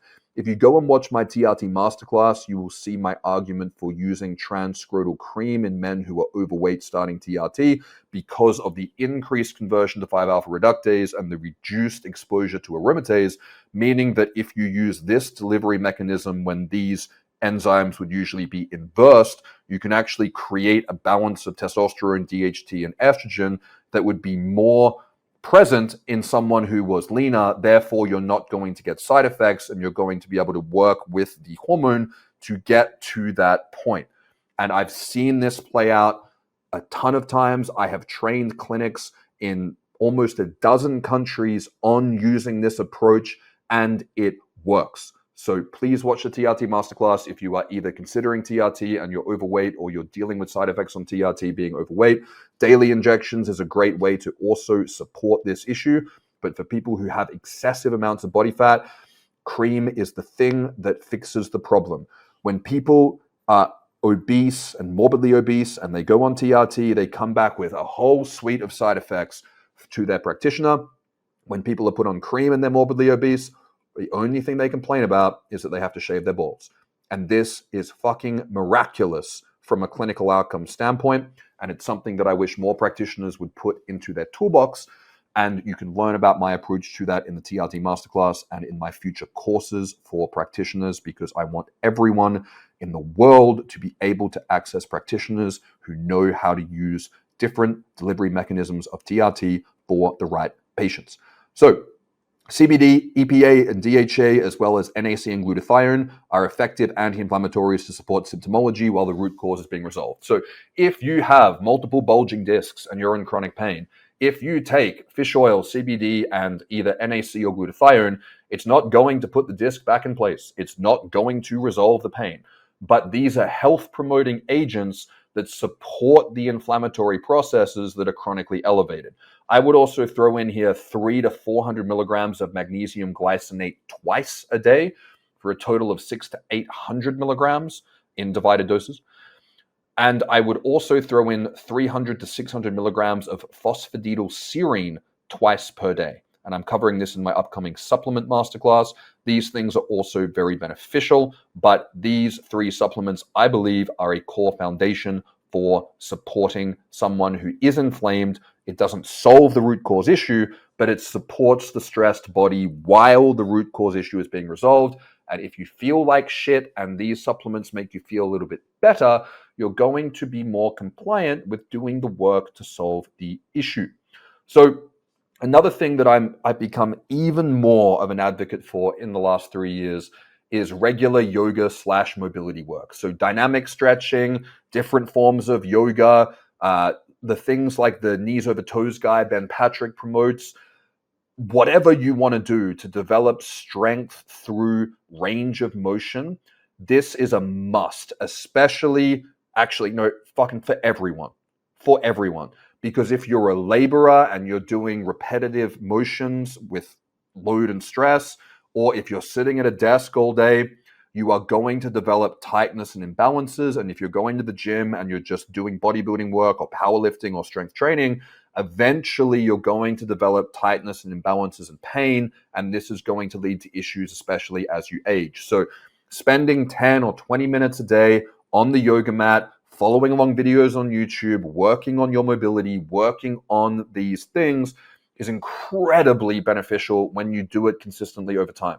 One of the best tips that I can give you as someone who went through this shit for years and didn't work it out until, a couple of years prior to this lecture is if you can be the guy who's done 10 to 20 minutes of dynamic mobility work every day for years, you are going to feel so much better in every aspect of your life, whether it's your sleep, whether it's sitting in meetings, whether it's going for walks, whether it's training. If your body is in pain, it is getting in the way of you experiencing life. And working on that every day, and there are so many amazing YouTube channels now that you can follow with free follow-along videos that you can do at home. I recommend getting what's called a mirror mat. I don't know if it's just an Australia thing. It's MIRA. I don't have any affiliation, but it's a thicker yoga mat that's like much wider and much bigger. It's very comfortable to do these exercises on a much thicker mat because it's not harsh on your knees. And it's nice to have a big soft mat to roll around on and do this work. But I don't think just regular stretching is enough. I think you have to improve your mobility by increasing strength through these range of motions. And I got onto this years ago, but I wish I got onto it a decade ago. Reformer Pilates can also be super helpful. You have to do cardio, strength training, and then hikes, swimming, martial arts, high intensity interval training. I don't really care what form of exercise you do. People can argue that a bro split is optimal for hypertrophy. They can argue that powerlifting is optimal for whatever. People can argue that certain types of martial arts are better than others. People can argue the benefits of low intensity steady state versus high intensity interval training.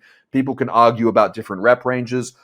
I don't care. Do whichever one you're going to do and do more of it, because it's just whichever form of exercise you're going to do is the best one. I have seen people spend more time getting paralysis by analysis of working out what the optimal way to do cardio is and what the optimal range their heart rate should be in for zone 2, instead of actually just doing cardio. So do the form of exercise that you hate the least and do it more. And then eventually, ideally, you'll find a form of exercise that you actually enjoy. And when you get good at it, it feels much better. Cardio sucks when your cardio sucks. But when your cardiovascular fitness is good, cardio exercise can be euphoric. I love the elliptical. I love hitting 45 minutes to an hour on that thing. You feel wonderful. But the first time you do it, you don't feel wonderful. But if you've never stretched and done yoga before, and you stretch and you're tight and you're sore, that doesn't mean that you shouldn't do it. That means you need to do more of it. So yes, you can be lean and shredded without doing cardio. That's not a win. That's not a positive thing. You have to do cardio for cardiovascular fitness. You have to have good cardiovascular fitness on TRT. Otherwise, you will have hypertension, and then this will cause damage to your heart and your kidneys. So if you want to have optimal testosterone levels, you have to have good cardiovascular fitness. Otherwise, you will have blood pressure problems. Strength training is also important. Again, you can do whatever rep range is going to be healthy for you and prevent injury. You can do calisthenics. You can do CrossFit, as long as you're not getting injured. But do whatever form of strength training you enjoy that you can progress in. Some form of resistance work, some form of cardio, and some form of mobility. And then for a bonus point, some kind of martial art. I am a huge advocate of martial arts from a psychological standpoint.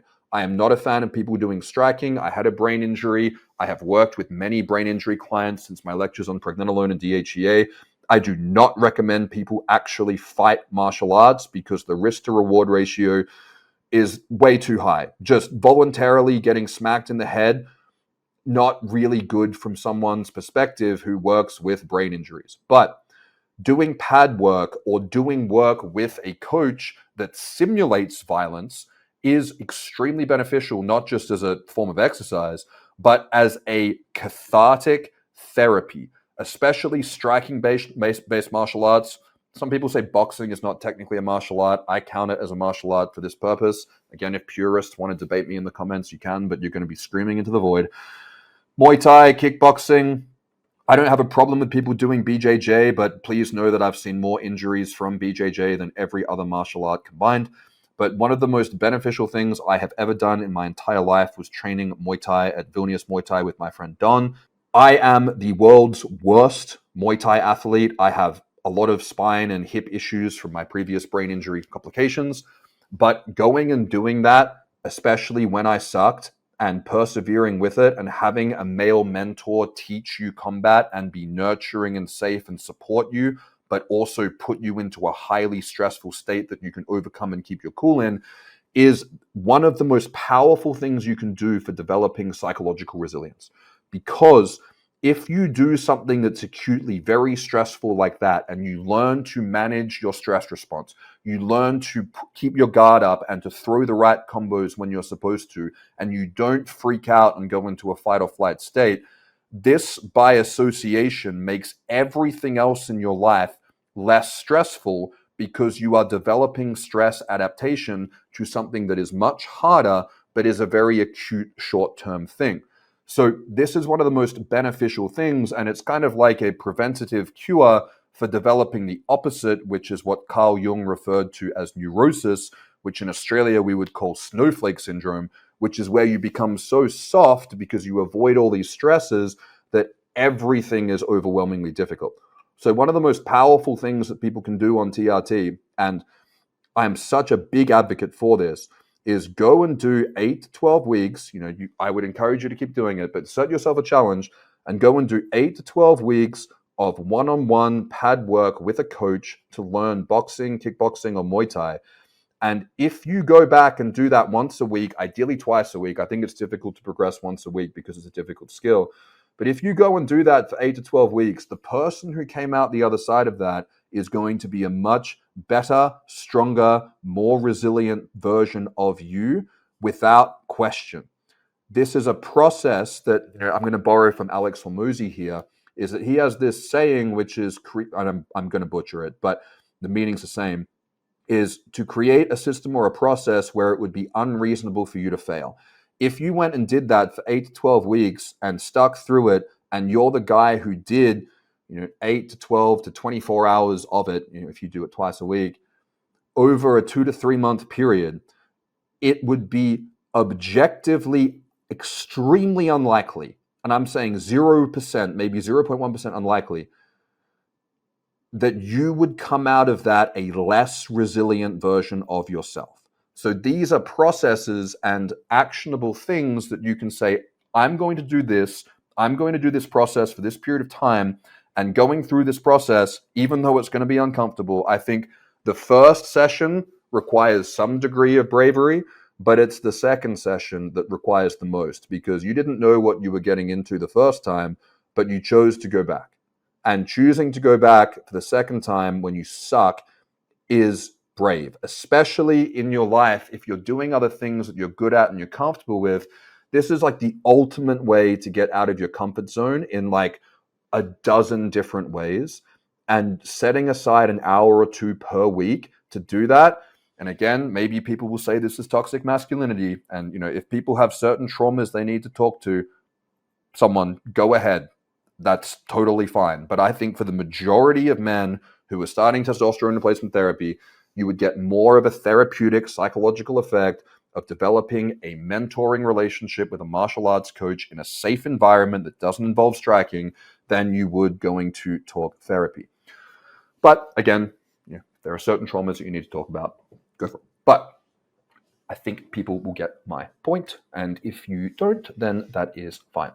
So I'm now going to come into more of an exercise discussion. So prolonged periods of being sedentary dysregulates energy metabolism in both the body and the brain. Stan Efferding speaks very well about this, the benefit of doing 10-minute walks after eating or multiple times per day has been shown in the right situations and the right frequency to be as effective on insulin sensitivity as metformin, which is the most studied and extremely efficacious drug for improving insulin sensitivity. The human being is not made to be sedentary for long periods of time, but modern technologically based capitalism is. So I would strongly recommend that if you work a job like me, where you're primarily at a computer, you don't just do one burst of exercise per day or 3 times a week. You schedule times to get up and go for a walk or move around or stretch or have some exercise equipment at home to break up prolonged periods of being sedentary. Yes, the caloric burn at the end of the day and the calories in and calories out is going to be similar and yada, yada, yada. It's not what I'm talking about. When you're looking at metabolic dysfunction, prolonged periods of being sedentary are directly dysregulatory. So when I used to work for an employer and I had an office job, I would basically have a liquid lunch. So I'd have like a protein shake that I would blend up in the morning and take to work. And I would go for a 30-minute walk on my lunch break. And then instead of having a morning coffee break, or some people who'd go out for a cigarette in the morning and mid-afternoon, I'd just go for a 5 or 10-minute walk around the block. And that got me, 3 breaks in the day. And then I would either do a workout in the morning or the evening, and then I'd go for a walk when I got home or in the morning as well. People go, that's a lot of work and that's too much. That is the requirement of what a human needs in terms of movement, frequency, and volume. So you need to make sure that you are doing enough movement.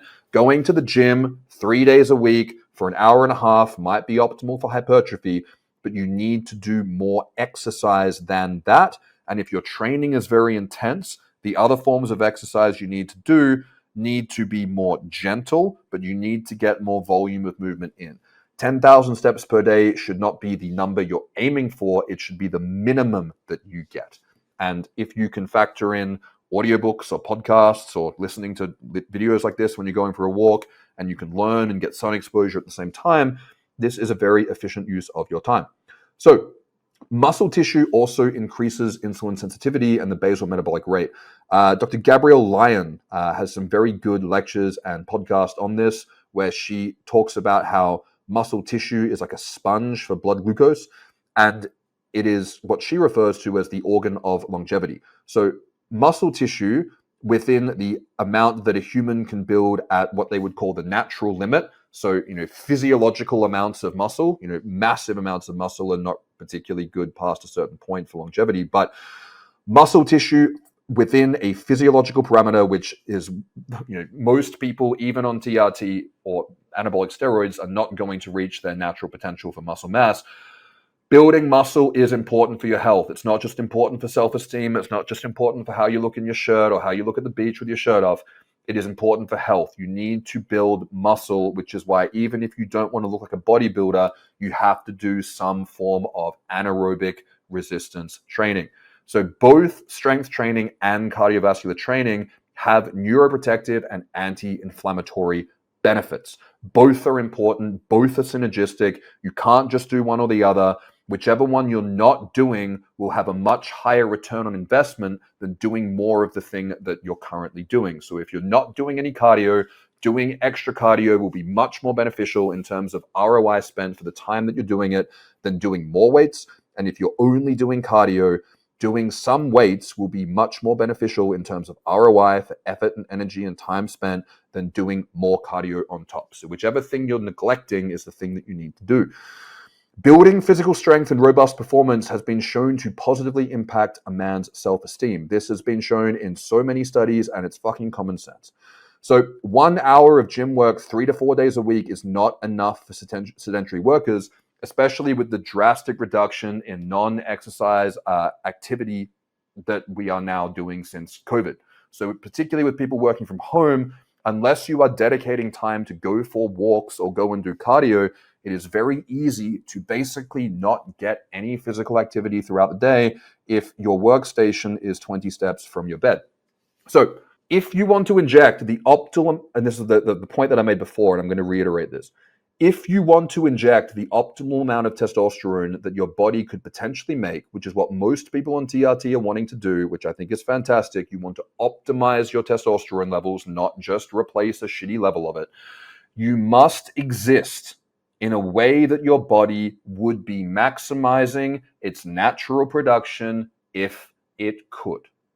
If you do not do that, if you do not work with your body, you are, by default, working against your body. And your body will push back and cause side effects.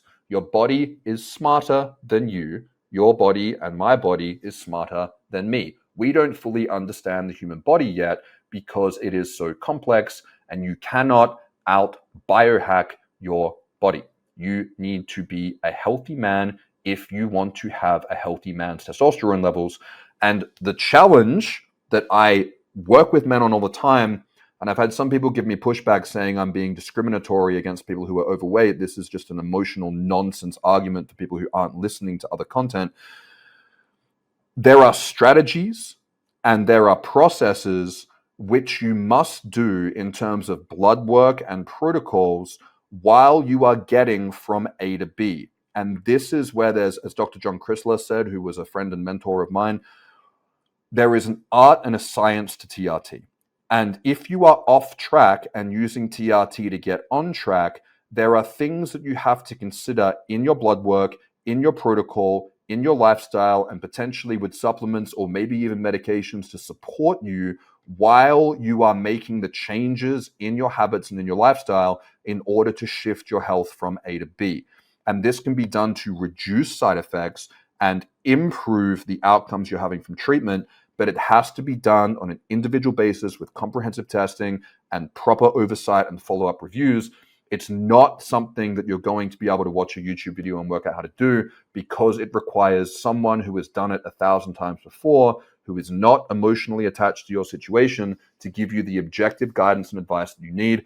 I would recommend watching my TRT masterclass. I would recommend watching the Beyond TRT lectures on this topic and working with a provider. You can work with me if you want to, or you can work with one of the many providers who I recommend in my free TRT FAQ. I'm going to put this up here. There's a link to it in the bio, and I list them all out at the back. So this is also a key point. You cannot upgrade your car's engine and neglect servicing the rest of the vehicle. So this is a metaphor for what I was explaining just then, which is that if your entire car is a train wreck and you put a supercharged engine into the car, you're going to speed out of the car, mechanic's location, the car park, and then it's going to fall apart down the road. And this is what happens. You feel great, and then after 8 weeks, you get side effects. So, feel fantastic, libido through the roof, covered in acne, bloated, and crying when you're watching a Marvel movie. This is what happens.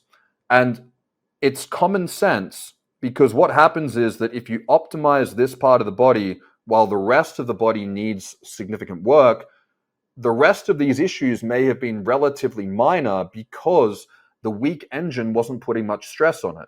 But now that you've supercharged the engine, it's now going to be putting a bunch of stress on these other areas which need attention, which have been neglected. And this is when you're going to have problems that maybe you didn't have before. And people can get very confused and frustrated by this because now they're having problems that they didn't used to have.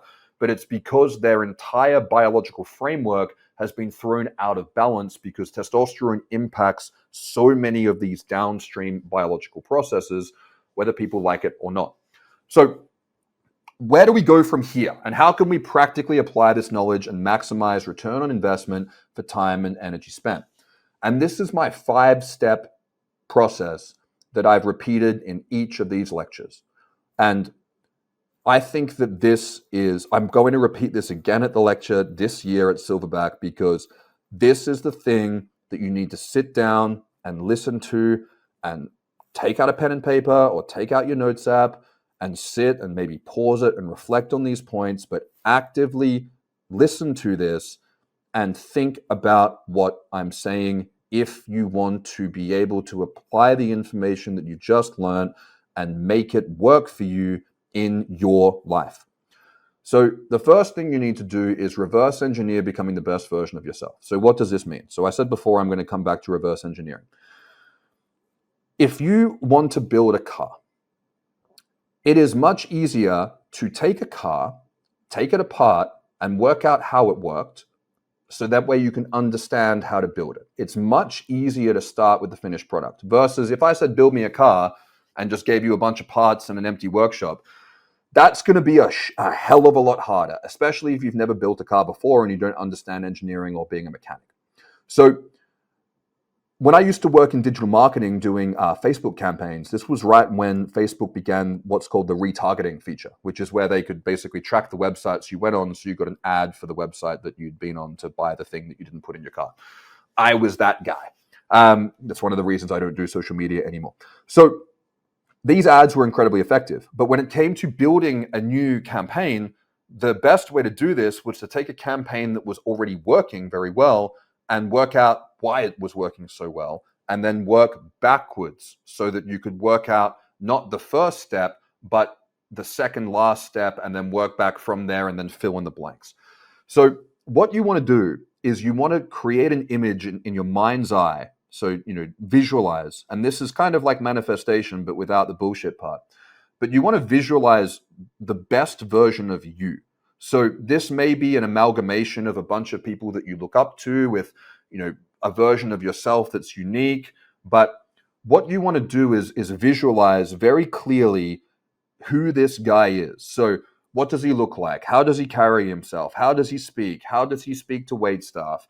What time does he get up? What time does he go to bed? What does he eat? What are his routines like? How does he dress? All of these things you want to visualize to say, who is that best version of me? And then how is he that person? What does that guy do? And what does he do that I'm not doing? Or what do I do that's detrimental that he's not doing? And what you want to do is then step by step work towards progressively adding in those positive habits or taking away those negative habits so that you can get closer to being that guy and further away from being who you are now, assuming that you're not happy with the person that you are now. This is how self-development should work, but it's very inefficient if you don't have a clear idea of where you want to end up, and visualizing who that version of yourself is and everything that he does, that he is now the outcome of doing these things over time, makes that process easier, because you can say, okay, well, having a set bedtime is going to be an easy place to start, because having a set bedtime is easier than having a set wake up time, because then your body basically creates a rhythm of having a set wake up time. Those kind of things are much easier to do. And then you can say, okay, well, that version of myself probably goes for a walk every morning and listens to an audiobook. That's an easy thing to build in. And you build up and up and up and up and up, and you do it gradually so that you get the chronic exposure to the things that you adopted early, so that you can, kind of like adding weight to the bar, you can progressively overload. And then when that plateaus, then you can go, okay, I went for a 10-minute walk, 20-minute walk, 30-minute walk. Now I can try the new exercise, or now I can try the new habit that I'm going to add. The next one, step 2, is that you have to understand and accept that you have to play the ball where it lands. And this applies to everything. So if you're playing baseball and you're, playing, right outfield, and the batter, smashes one, and it lands in a fresh, steaming pile of dog shit. It's a massive baseball field, and it just happened to land in a massive pile of dog shit that was only shat out 2 minutes ago, and it's warm and it's steaming and it's fresh. You still have to pick up that fucking ball. You have to pick up that ball. Sucks for whoever you're going to throw it to. That'll be funny. But you still have to play the ball where it lands. That is life. So the economy is fucked. The healthcare system is fucked. There's a lot of stuff that's fucked that shouldn't be fucked, but is. That sucks. But you have to find a way to navigate out of that, because playing a victim is not going to solve your problems. So accepting the world for what it is, as I said before, not being part of the problem, But putting yourself first, but not at the expense of others, putting yourself first, being self-motivated, but not being selfish, meaning doing it at the expense of other people, this is the way that you have to play the ball. So I recommend people read a book called The Barefoot Investor. Understanding how to manage your finances is integral for managing stress. I recommend that you look into Mike Dolce's work on nutrition to understand that most of the food on the shelf is garbage, but you can find ways to eat well. If you're overweight and you haven't been exercising and your job sucks and you hate your career, all of those things are difficult, but they are things that you can overcome. One of my favorite musicians, Andrew WK, has a speech on one of his records that says that life can be really intense sometimes, but it doesn't mean that it's bad. And I think that that is a very good way to view these things, is that it can be intense and difficult and challenging to overcome the circumstances that you've been dealt. Some people are dealt a terrible hand. Some people are dealt a really good hand. Some people are dealt an amazing hand and then get dealt a fucking terrible hand at some point in their life. There are always going to be people who have it worse than you. There are always going to be people who have it better than you. But one thing I can say from working with, again, thousands of men, is the people who are struggling the most are not the people who were dealt the worst hands. Absolutely not. Some of the people who are doing the best are people who've overcome circumstances that other people couldn't even fathom. So step 3 is to take radical positive action to make your TRT work for you. And this is where I want people to have a bit of guts and a bit of belief in themselves and bet on you. So there is no reason why you can't wake up tomorrow and fix all your shitty habits straight away. If you feel motivated enough to light that fire and develop those discipline practices, if you have the ability to regulate your emotions and exert willpower, and if you don't, I recommend 10 minutes a day of headspace meditation to build the ability to focus and exert your free will, you can drastically change the trajectory of who you are, how your day is going to look, how your week's going to look, how you're going to feel when you lay down at the bed every night. You can drastically change that tomorrow. You don't have to just do one small change if you don't want to. If you want to go balls to the wall, you can wake up tomorrow and do everything that you know that you should be doing and stop doing everything that you know that you shouldn't be doing.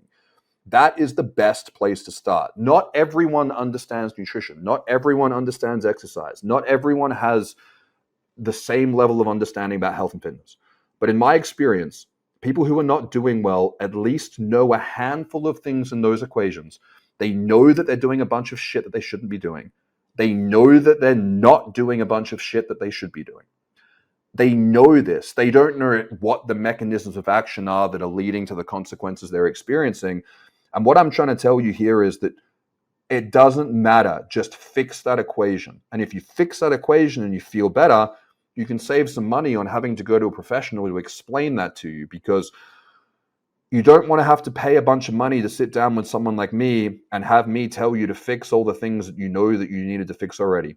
That's not a good use of your money. You're better off spending that money on steak and eggs. So this one's also really important. And this is something that I speak to my clients about almost every day, is in your mind and in your analysis of you, you need to measure your progress in how far you've come, not how far away you are from your goal. So, as I said before, if the version of you that you don't like is here and the version of you that you want to be is here, if you get to here, you celebrate from here to here. You don't criticize and discourage yourself that you're not already here, because momentum is powerful. One of the most powerful cures to depression and anxiety is inertia, is momentum forward. You don't have to have overcome the problem as long as you feel like you're moving towards solving the issue. Progress is an antidote for despondency. So absolutely give yourself credit where credit is due for making progress. Don't be hard on yourself for not being perfect, because you're not going to become perfect overnight. And even if you adopt all those perfect habits tomorrow, it's going to take time for those habits to compound in the effect over time. So measure how far you've come, not how far you have to go. And the last point which I know sounds a little bit cheesy, but it's really fucking important, is give yourself a reason to be proud of yourself. When you lay down in bed at night, if you know that you didn't do all the things you said you would do on your to-do list, if you didn't do the workout, if you hit snooze, if you ate the junk food, you might have done all that stuff behind closed doors. And you can put on a facade to other people. But you are with you 24/7. And your inner monologue does not give out participation medals. And one of the most powerful things that you can do for improving self-esteem is keeping your word to yourself, being proud of yourself, and not having wasted potential. So if you struggle to sleep at night because the voice in your head tortures you and doesn't like you and reminds you of all the shit that you fell short on, give that voice a reason to shut the fuck up.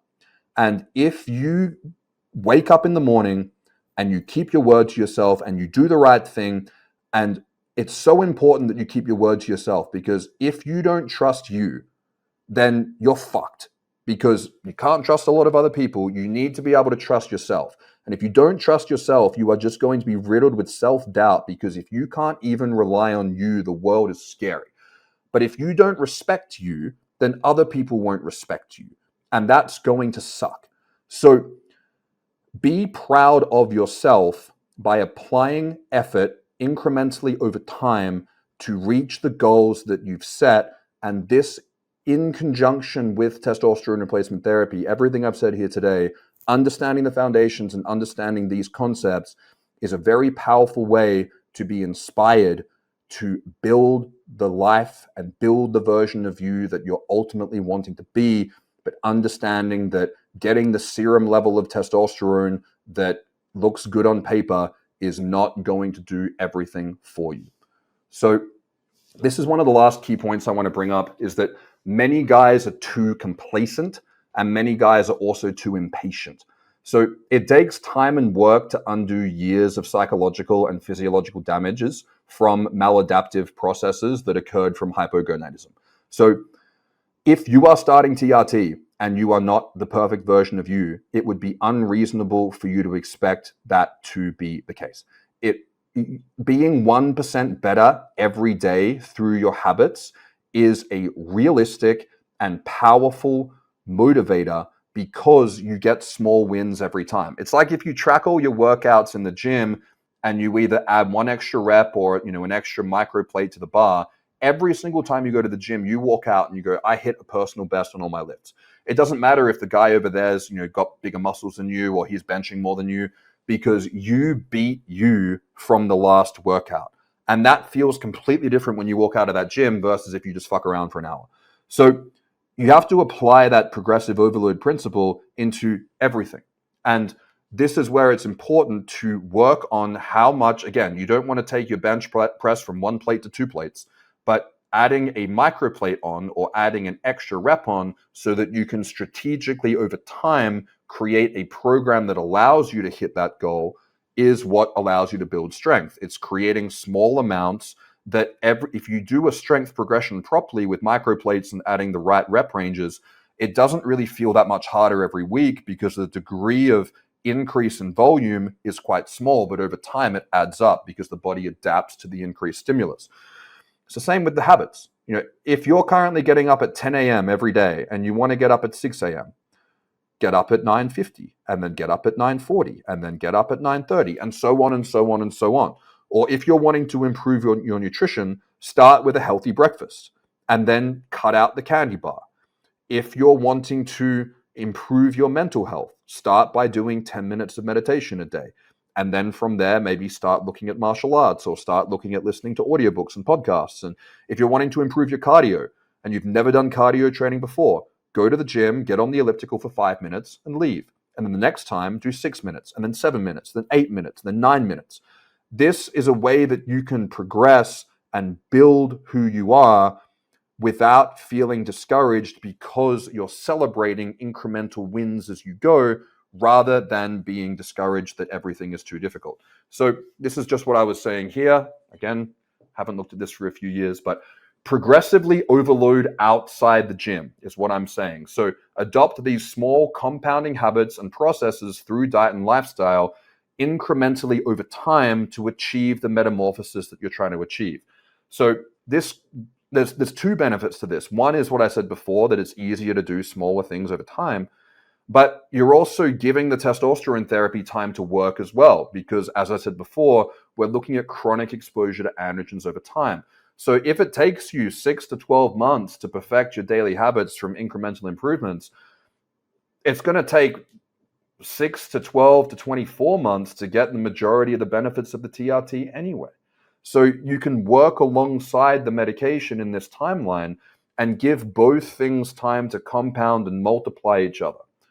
So this is the final point. And I wrote a speech about this, which I'm going to record as a video, but you can find the full expanded version of this in either the TRT 102 ebook, or you can also find it published in the TRT Academy, which there'll be a link for in the description. But this is the point that I want people to finish on, because I think this can be very inspiring, or this can spark a transient motivational fire under your ass, which can, take you through a day or two of fleeting motivation so that you can have some foundation to build the discipline practices after that. You watching this and me speaking this and us having this, pseudo interaction through the screen now is because we are descendants of the dominant bloodline. So there have been so many other bloodlines that died from war and famine and disease and starvation and freezing to death and eating poisonous plants and all these different things. We are here today because our bloodline survived every single thing that came before it, and all the way back to either creation or evolution, depending on what you believe, or a combination of both. But either way, there is a very long line of people who overcame everything that killed off all the other bloodlines. We are the dominant bloodline of the apex predator of Mother Nature. This is really fucking important because it means that you have the most potential that the human race has ever had.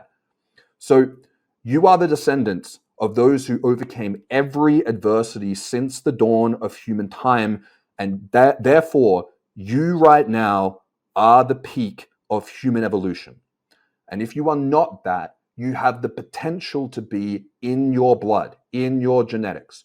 So as you are the modern expression of nature's apex predator, so you're the dominant bloodline of the top of the food chain, live up to your potential.